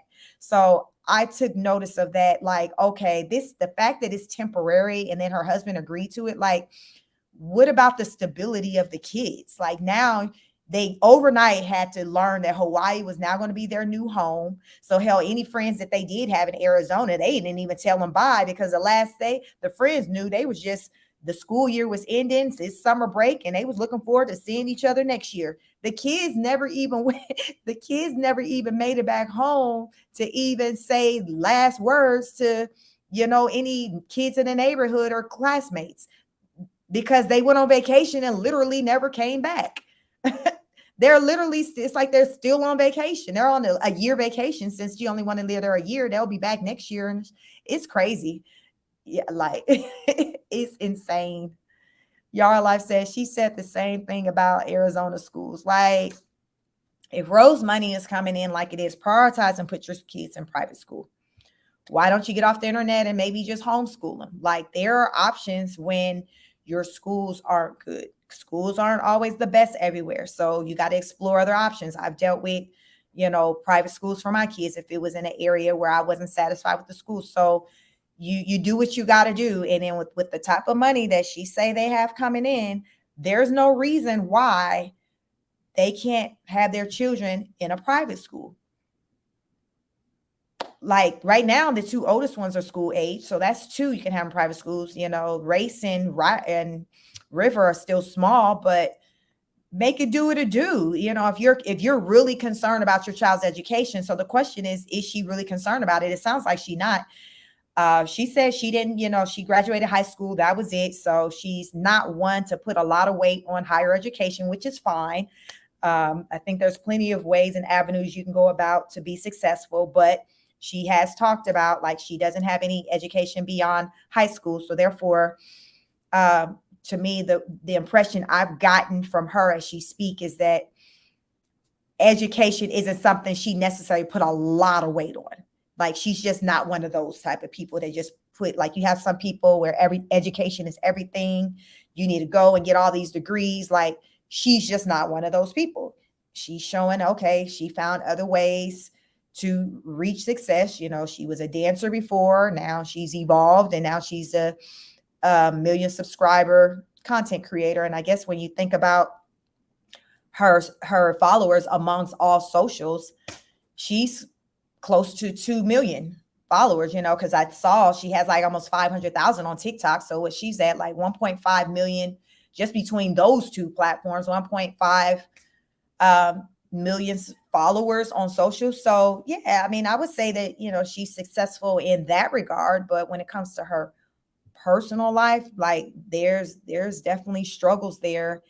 And I think that she's neglecting all of that because she's seeing the checks that are coming in. But like I said, if you got a lot of expenses, them checks coming in just as quickly as they're coming in, they're going out. Y'all know how it is. What they say, more money you make, the more, like I was talking to my sister just over the weekend. She was like, wow, it seemed like, well, I make more money, but I don't really feel it. And I'm like, that's because the more money we make, we pick up new additional bills. You have additional expenses because now you make more money. So you kind of feeling like you still just making it like you've been, because you just got, you're paying out more. So I understand. That's why they say it's rooted, and you have to understand how to manage your money and resources. Because if you broke and you're not good with managing money, when you get a lot of money, you still not gonna be good with managing money. So it's like, regardless of what the dollar amount you're working with, if you don't know how to manage it, you still gonna have those same behaviors when you making 50,000 a year and when you make 500,000 a year, if you don't know how to properly manage your money. So I feel like Rose and her family, her husband, could really benefit from a financial advisor, someone to help them with managing their money and maybe help them figure out some areas where they can maybe cut expenses, to improve, like just create more of a comfort or cushion for them, maybe more money to be able to save. Because yeah, it just seemed like they just shelling out money. Like, and it's like, and when you in that cycle where you feel like you just shelling out money and don't have any to save, it's just you just feel like you spiraling, like you just can't get afloat. You just can't get up. And that's probably why she's constantly having to turn that live on and be recording, because it's like, okay, we need to keep this money. We need to keep this money coming in. Ashley says the checks are decent, but like you said, the more expenses. The children, she does not cook, and allegedly Brett is the trophy husband. From what I've seen, they have a regular upper middle class income, right? Like, because you got that money going out. They got this, what, her Land Rover, was that a Land Rover? What she said that he got her as a gift that she now said she paid for, but they need some repairs and things done on that. And the quote that they last got was like 2,000 to fix a window or something like that. So that's money going out. Plus they have the Airbnb. You got to keep that up. You got to pay to keep have it cleaned, as you turn it over to the next person or next family or whoever rents it. You got to clean it in between. And I think someone has said on one of my lives before that they say they pay $600 for someone to clean each time somebody going there to clean. That's a lot of money. So you paying out $600 every time you have to have the Airbnb clean before someone else can come and move in. Like it's just a lot of money. So there's definitely probably areas where they can do better with cutting costs. But it seems like maybe Rose is the one that's behind making these decisions on things. And she's like, no, we're going to do it this way. And Brett's like, okay, okay, boss. Okay, boss. Doja Cat says she needs a financial advisor. Yeah. I think she can benefit from it. I think many of us can benefit from it, but especially when you got a lot of money and you're trying to just make sure you don't lose it, especially when you went so long without having money and now you got money. I think I would really be more inclined to want to have a financial advisor because it's just like, listen, I don't want to go back to where I was. I want to keep this going. So let me talk to somebody who can help me invest this money, help me manage it. So therefore, I can continue to grow it in the right direction and not wind up back in a hole like where I was. And so I think they can benefit from that. So hopefully, we'll see or hear them talk about having conversations with, that. I know she's talked about investing and properties and stuff, but I'd like to hear them talk about trying to do better with the finances. I think Brett, I've heard him talk about like he'll make comments to her about like, don't spend this. Like, I think Brett does better with her, better than her when it comes to managing the money, but I think she's more of the spender. And I think she's more of the spender because she's the one who she feels like she's making the money. So it's like, well, I work hard and I'm putting in that effort. So I feel like I should be able to spend the money how I see fit.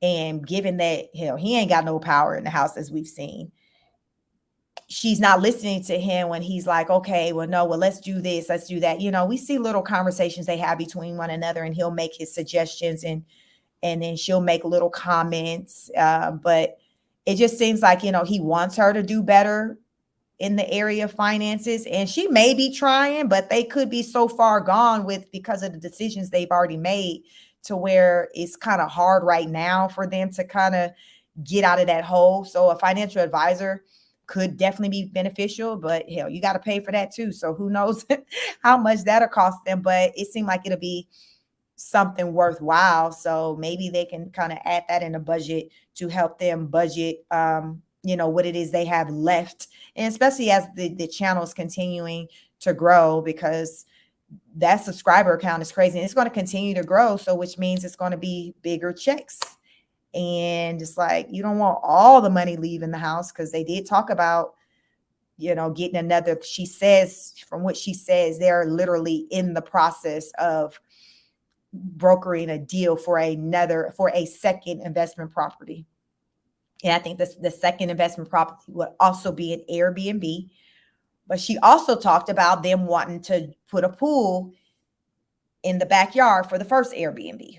So, and I think her justification of that was that it would be more marketable, because she was saying, I guess because they don't have a pool and they're in Arizona and it's hot certain times of the season, the Airbnb is not going to do as well as others because it doesn't, I guess, offer the pool. So I think their logic is, well, if we drop a pool in the backyard, it'll make our property more appealing, which makes sense for people to want to rent it. So she said it came down to them either putting the money into dropping the pool into the backyard or putting the money into the second investment property. So they chose to put the money into the second investment property. And I guess the pool would be just down the line.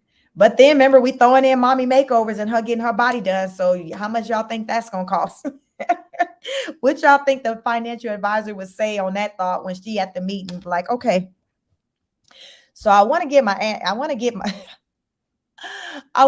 body done, advisor. So how can we budget that in this situation? Because that ain't cheap. That's going to be shit, at least 10, I would think 10,000. A mommy makeover, 8 to 10,000. That's gonna be a good amount of money, that she's gonna have to spend on getting herself together with that. And then who's supposed to be taking care of these kids like that while you trying to heal? If Brett got this $70,000 job that he worked to take care of you all, like how? Like what? Help me help you, like help me understand the logic with it. Like you got a little baby that's not even one. I don't know when the baby gonna be one. When she had that baby out, did she had a baby in January? You got a lot going on, so you don't need to be trying to go under nobody knife this year, no time soon. If you did still even want to do that, you need to at least have all these kids independent, everybody at least walking, everybody at least in school, everybody at least able to do something for themselves, bathe themselves, put their clothes on or something, because having surgery ain't no joke. You're gonna be sat down. And you already was complaining that Brett be getting ghost on you because them kids be making his nerves bad.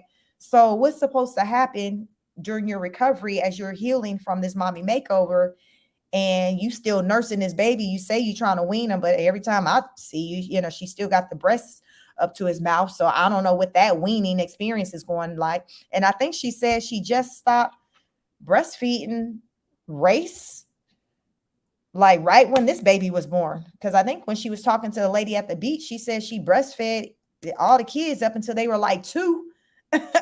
So you gonna be trying to heal from your surgery plus breastfeeding? I don't know. Like she really not thinking this one through. Doja Cat said Rose spent 2,000 on locks and cut them out. That's when she went back. Thank you for that reminder. I came across something where Rose was telling a story. Like it's so much stuff out there, y'all.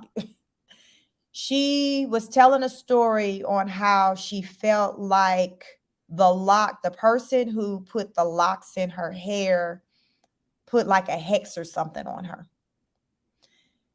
Yes, she said that as the lady was doing her hair, the lady was cutting her real hair and sticking it in her pocket.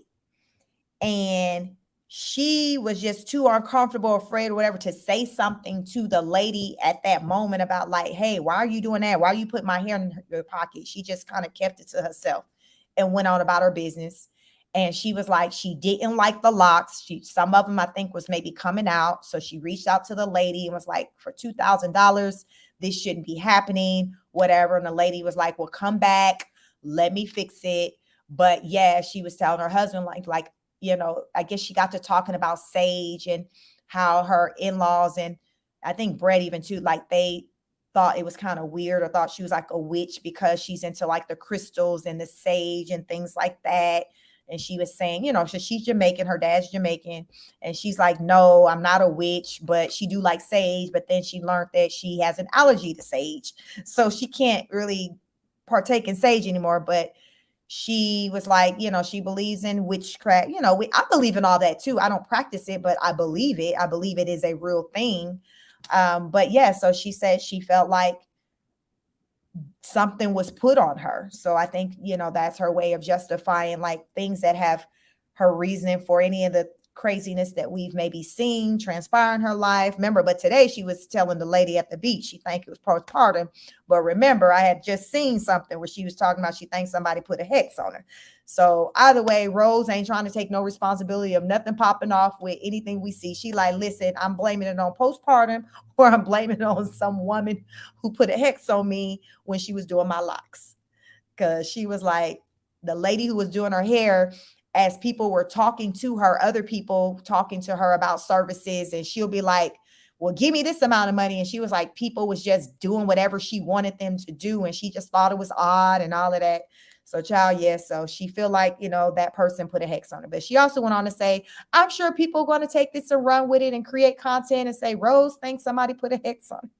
So I don't know. I'm just kind of repeating what she said. I don't know what happened with her and the lady, but this is what she said. She said she paid $2,000 for them locks. She feel like the lady put a hex on her. It wasn't worth it. And now Rose ain't got no hair. Stacey says she was showing a breakdown of what she made on YouTube, but she is going through it so fast, and she indeed is paying for $10,000 a month in eating her bag for paying for it, and 10,000 a month is eating her bag away. I imagine, and then you got kids and then they're growing and you got to buy them clothes, school coming up, she gonna have supplies. Then from what I'm hearing, rent is like 4,000. Like, it's a lot. And a lot of times what they say, the more money we make, the more we spend. Like, I can relate to that. Like, the more money I encounter, the more this goes out. So, and my money don't look nowhere near like her. So I just think that it comes a time when you got to be like, yeah, I need to do something different because this ain't working. This not working. Deanna Walker. Hey, Deanna, welcome. You said she's hiring a nanny. Yeah, I heard that. When? Because hell, the kid's about to go back to school. So to me, the best time she would have benefited from that nanny is when they've been home. Because now they about to be at school. They're gonna be at school most of their waking hours. That's typically how it is when you have kids in school. Most of their waking hours is at school. So when they come home, they just gotta, do some homework, bathe, eat dinner, and it's time to go to bed. So I'm wondering, is this nanny supposed to be helping with the baby? So since the older kids aren't going to be there to kind of help out with the baby because they'll be at school, would she have the nanny around to help with that? Because, ma'am, I think the nanny would have definitely helped. Today, a nanny would have been beneficial as they was walking to that beach because she was struggling with them kids and them beach boards. I mean, them surfboards, and trying to hold up the webcam. Salty Knit Up says she said the surgery is 30,000. That's crazy. That's crazy. And I bet you the only noticeable thing we'll notice on her is, the breast implants. Her stomach, we ain't gonna notice that because she's still already got a flat stomach.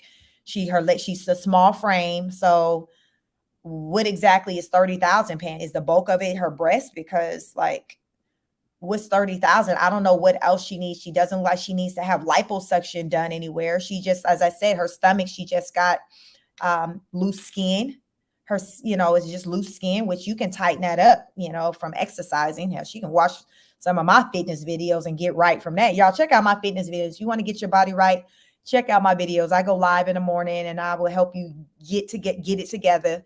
But yeah, you can see, when I'm working with what I do, but you can work out and achieve fitness goals. You can do that. You don't have to go under the knife, but we live in this microwavable society. Everybody wants everything like quick, fast, in a hurry. And I think what she's wanting is just for the wrong reasons. And it probably has to do with just trying to become this image of what she think what Brett may like. And how often that works where you trying to make yourself look a certain way for somebody else, and hell, that relationship still end up not lasting, or it still fall apart. I mean, because at the end of the day, like, that don't matter if somebody not connecting with you for the essence of who you are.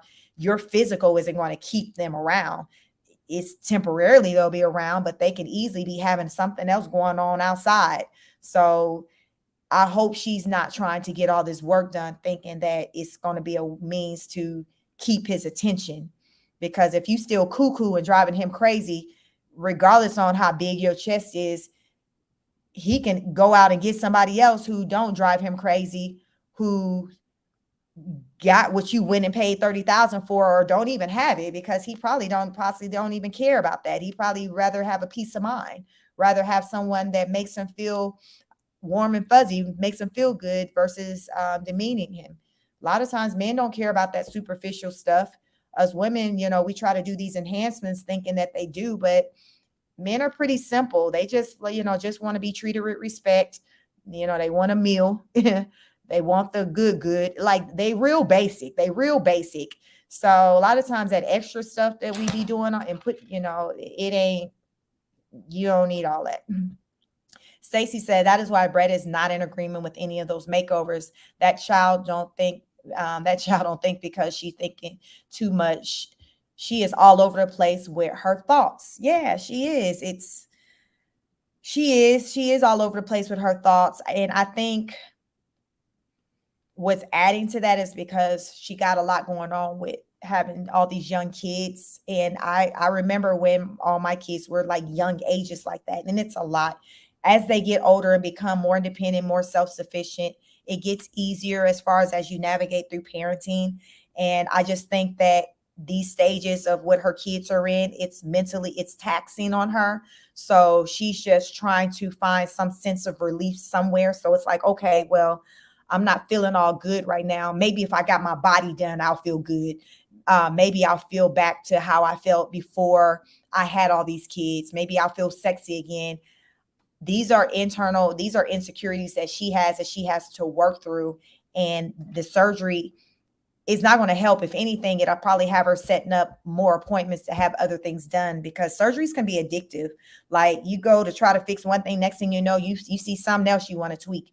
And because you got the money and the resources, you just wind up looking like Lil Kim out here.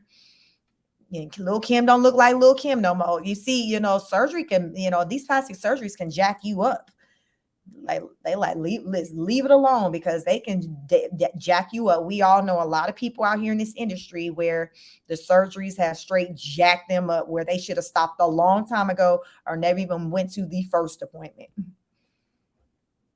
Kimbo 803 says she also wants a nose job. I've heard talks about that, where they say, I think her mom, when she was younger, used to pinch her nose and to try to mold it to make it skinnier. So it's unfortunate. She got a lot of insecurities, and I think that if she got the money, she's going to be tackling, trying to fix them all. And before we know it, Rose ain't going to look like Rose anymore, unfortunately, because I personally think she's beautiful. I think she's fine just the way she is. But if she don't believe it herself, then, what do you do? Doja Cat says Rose wants her nose done, breast and stomach. So is that how we get to the 30,000? I guess that's how we got. Well, I think she's trying to have everything done at the same time. So she gonna be in a whole body wrap, looking like, y'all remember when, who was that? Cardi B went to a award show, something, and her whole face was wrapped up because she had just came off of having surgery from having her face done, and she was kind of wrapped up, at the Met. I don't know, she was at the Met Gala or something, but I'd never seen nothing like that. But she had just come off it, because when we seen her face again, she had a whole new face. She, it's like, wait a minute. So we don't want to see, Rose rocking around on that island, Hawaii, all wrapped up, talking about, come on, kids, let's go surfing. Doja Cat says, is she hiring a live-in nanny? Where is she going to sleep? Hopefully this person, some nannies can kind of just show up every day. So, and I think someone mentioned that the person was possibly like a college student or something. So yeah, hopefully, even for the sake of her marriage, you don't need to be bringing no live-in, help in the house. So hopefully this will be a person who kind of comes and clocks in and clock on out. Ashley says Rose is successful, but she has paid a very large price, her family and marriage. Those older boys look so sad. Yep. What they say, it's a cost to fame. She probably, if she, feels like she probably was happier before she even had the million subs than where she is now, because she wasn't dealing with all this that she's dealing with now. I wonder if she were to really think back to when she was her happiest. Let's just say she was on YouTube and she had subscribers. What was that subscriber count at where she felt like she was like good? Like, was it like when she just was at 100,000 and was just like fine, 50,000? Like, because there has to be a point in her life where she felt like, okay, at that time, I felt like, I was doing well, but it wasn't like too much where I was saturated on the internet and people were in my business. Like, people who are successful, they have those memories of when they maybe felt like things were just more normal, where say if a celebrity, remember when they used to be able to go to the mall, or to go to the movies, and they can't. I think Tasha K says she can't even, I think she says she can't go to the mall anymore like she used to. Like, you just go to the mall, want to go shopping, like that experience. Like, she can't, living in Miami, and she's from Florida, but Tasha K is huge, and especially in Florida, she's like, she can't just go like shopping at the mall anymore. Like that experience is not the same anymore. So I would imagine Rose has a time in her life where she remember where, okay, we had money coming in, but we still had some level of privacy. So I would be curious to know what point, did she feel that? Because right now she's saying this million subscriber stuff ain't it. It's not it. Stacey says she made reference to a nanny when someone asked her where are the boys. This was doing her sip and dip, sip and talk. Okay. Jean Allen said, Rose lie of the day. We have never seen her having sex with her hubby online when there was sex tape on them on Rumble. So was there really a tape out there of them? Because I think I've heard talks of a tape, but she was saying how they were trending. They were out there on Rumble, and she just thought it was just crazy that they'd made their way over there. So if she's saying there is an actual tape of what her and her husband out there over there, Kara Taylor said, I can't believe her mom would tell her to pinch her nose. That's crazy, and wonder if her mom will address that one. I don't know. The mama, she did talk on her channel. I haven't gone over there lately, so I don't know what kind of activity she got going over there since she posted a video last week trying to give clarity to some things Rose said and shut down some what she says is lies, but she didn't reference anything pertaining to a nose job. But I don't think the mom's done talking. She still got her books to sell, so it's just a matter of time. I think the mom's energy is going to go off of Rose, as far as if Rose continues to say things about her, then I feel like the mom is in this point of she's responding to Rose. She's not getting it started. Rose is being Rose, and then the mom's like, listen, I'm tired. Daughter or no tired. We about to fight. And I think so the mom is now probably like quiet because Rose has been quiet as of late with whatever she's saying, especially since the mom came out and did her video. I haven't heard Rose do a response to her mom's video, and I haven't seen anyone come over here and say that Rose responded to what it was her mom had to say. So I think Rose is at this point seeing that she's kind of poked the bear with the mom, and she's like, okay, let me just hush, because mama got stories just like I do. And look, mama over there putting out pictures and stuff. And I think she said she got more. So I think Rose is now like, okay, let me be quiet because I don't want to keep talking. And then she really put some stuff out there because she is my mama and she know my life. And I think Rose is now like, okay, let me just like chill. And mom's like, okay, you chill, I'ma chill. So hopefully that is the vibe they have, because who wants to see a mother and a daughter fight like that? So hopefully Rose is just staying over there and the mama's where she at, and it's just all good. Stacey says, you're right again, because she told Brad if she get her nose and let her hair grow back, she can be what he wants. Like, what is it that he want? I think I've heard people talk about, I don't know if he likes white. I don't know if, I think in her Q&A, one of the questions was, are you the first Black girl or Black woman that Brett dated? And he said no. So I thought I've heard people say Brett's preference is white women, blonde hair, big boobs. So I don't know if this is what she's trying to become. I've seen her wear the blonde wig. So if she's trying to become that, she can spend a lifetime trying to become that, because she's not going to ever become that because she's a Black woman.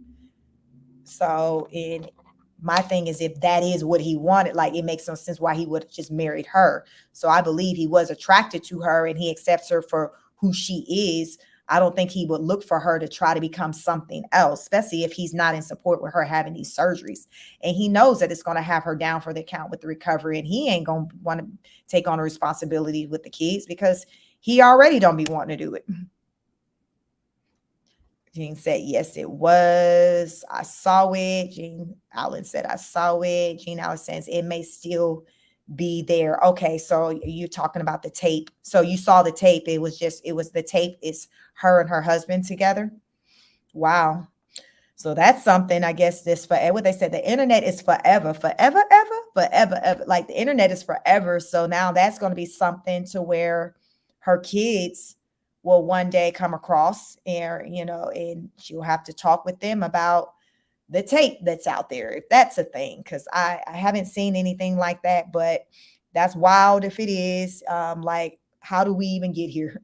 Like, when would, like, how, Sway? Like, listen, I'm just over here trying to understand with you all.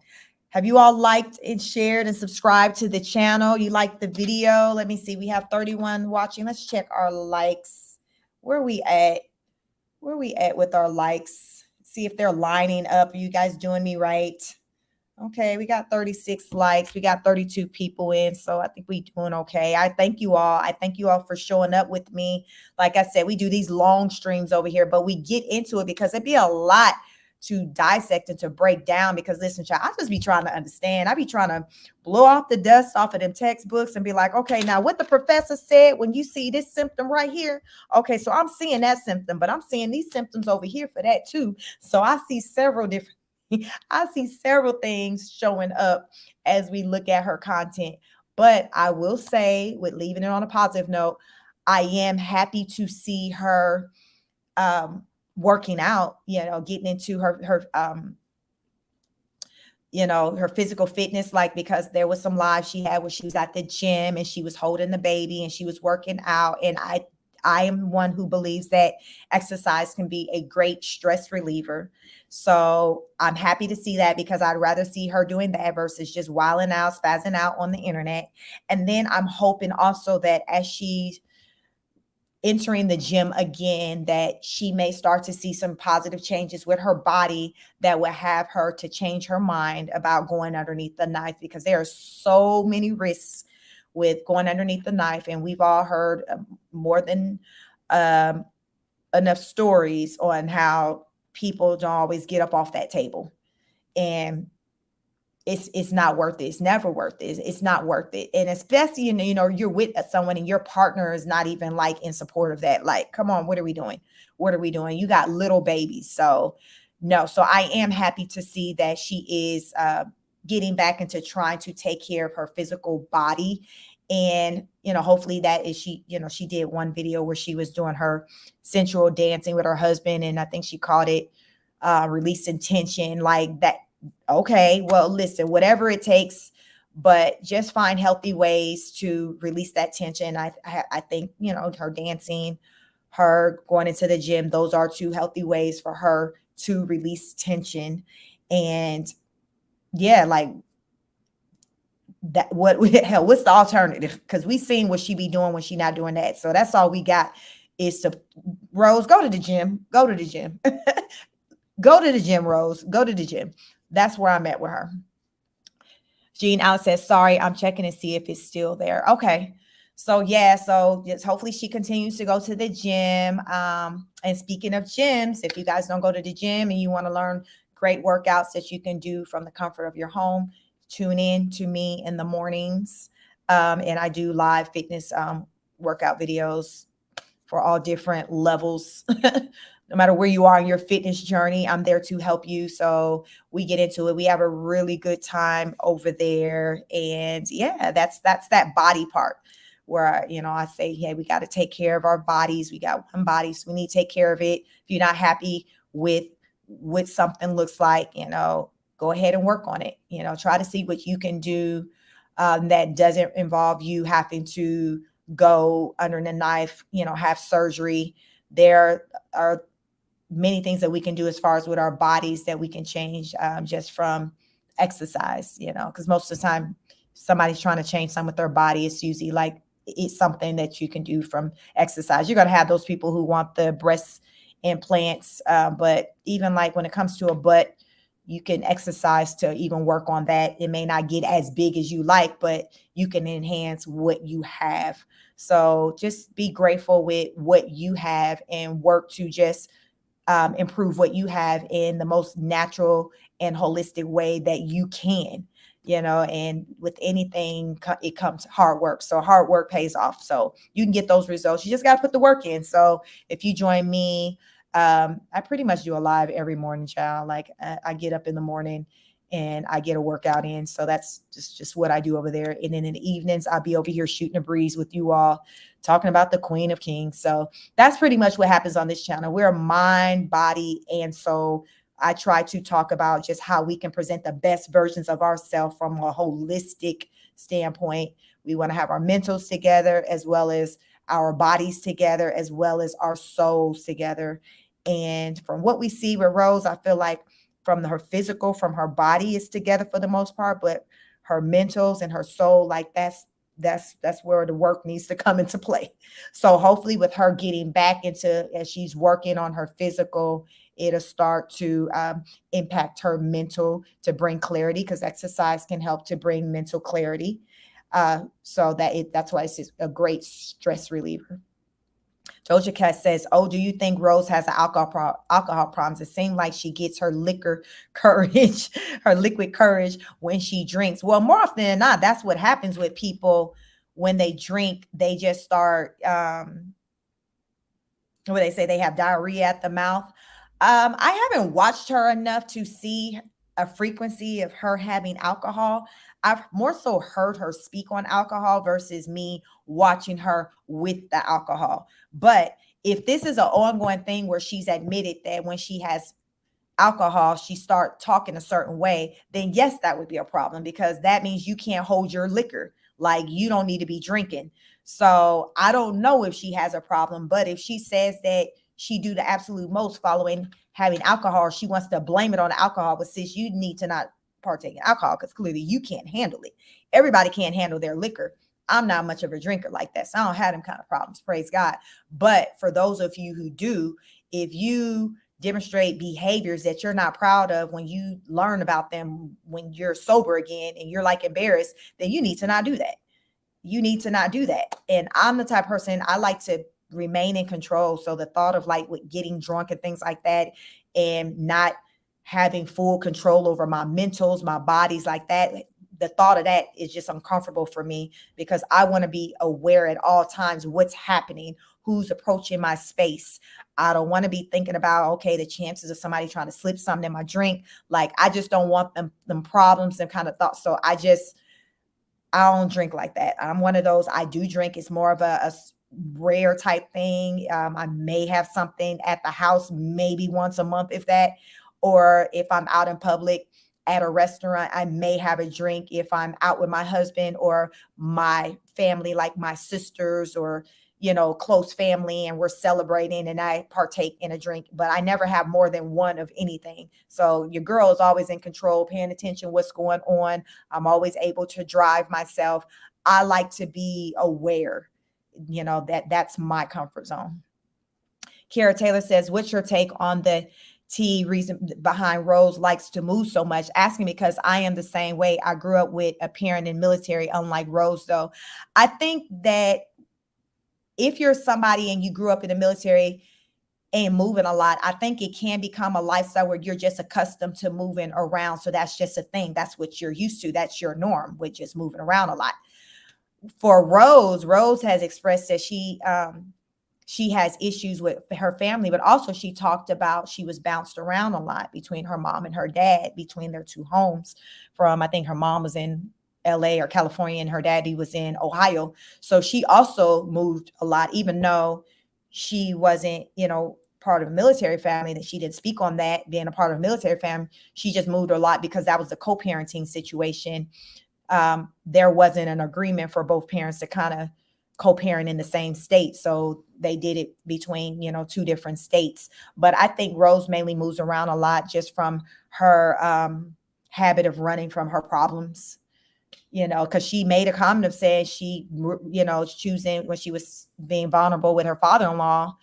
It looks like at lunch one day in Hawaii, she said that she thinks the part of the reason why she wants to stay in Hawaii is because she can tell herself, well, I don't interact with my family or see my family because I'm in Hawaii. Like it allowed for her to have a reason to support why she's distant from her family. Now she can say, oh, okay, I'm distant because I live in Hawaii, versus saying I'm distant because they don't want to F with me. Like, cause she said they be having whole group chats talking about her and everything. So yeah, that's why I think, she moves around. That's my personal opinion. Doja Cat said, oops, sorry, I'm liquor. Listen, just take care of yourself and just make sure that if you getting it in, that you got somebody near you who paying attention to what's going on, who able to read the room, So that's all just to protect yourself, especially as, if you are a woman, like even men got to watch their back, but just definitely, women, I'm a woman, I'm speaking to the ladies, like protect yourself. If you know you are going to be drinking, okay, have some type of plan in place to where, okay, I am going to be drinking. Maybe I'm going to have this number of drinks, or I know I'm about to be with this person. This person don't really drink, so they're going to be good. They're going to be able to drive. They're going to be able to kind of pay attention to some things, peep the setting. If I'm missing, like, you got to be thinking like this. We can't be out here moving all reckless, don't know what the hell happened, and we learning after the fact something that went down that we were a part of, and we like, what? I didn't consent to that. Like, who wants to be in a situation like that? I don't want that for myself or anybody, any of you, anybody I know. Like, that's just crazy. I just wouldn't want that on anybody. And that is a story for far too many people. And everybody want to blame it on the alcohol. And it's like, that only goes so far. Like, we have to be responsible adults out here, and especially if we're parents, we got to be responsible parents. So just take care of yourselves. There's nothing wrong with partaking in alcohol. It's just do it responsibly. Like, that's what it's all about. Just with anything, do it responsibly. Moderation. Like, it's just like what they say, it's not what you do, it's how you do it. It's like, how are you moving in these streets? Move like a lady, move responsibly. Just, keep yourself together. Don't be giving nobody nothing to talk about. Don't be getting pissy drunk out here. Like, just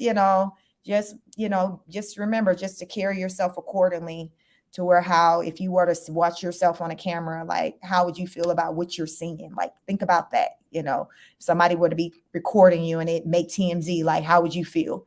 Just think about, remove yourself from like your situation, and act as though you're looking in on like somebody else. How would you feel if you seen that playing out on somebody else? So that's really, how I approach a lot of things. Just try to put myself in a situation of other people. And that's what I do over here. And I've been trying real hard for the past week, trying to understand the roles and put myself in her mindset to try to understand what the hell she do. And it's been a struggle, but you all have definitely helped me. So I appreciate it. And definitely, if you could like, share, subscribe, make sure you have your notification bells on. Because listen, I don't always have set times, but I typically come out here in the evening around like 5:30, 6.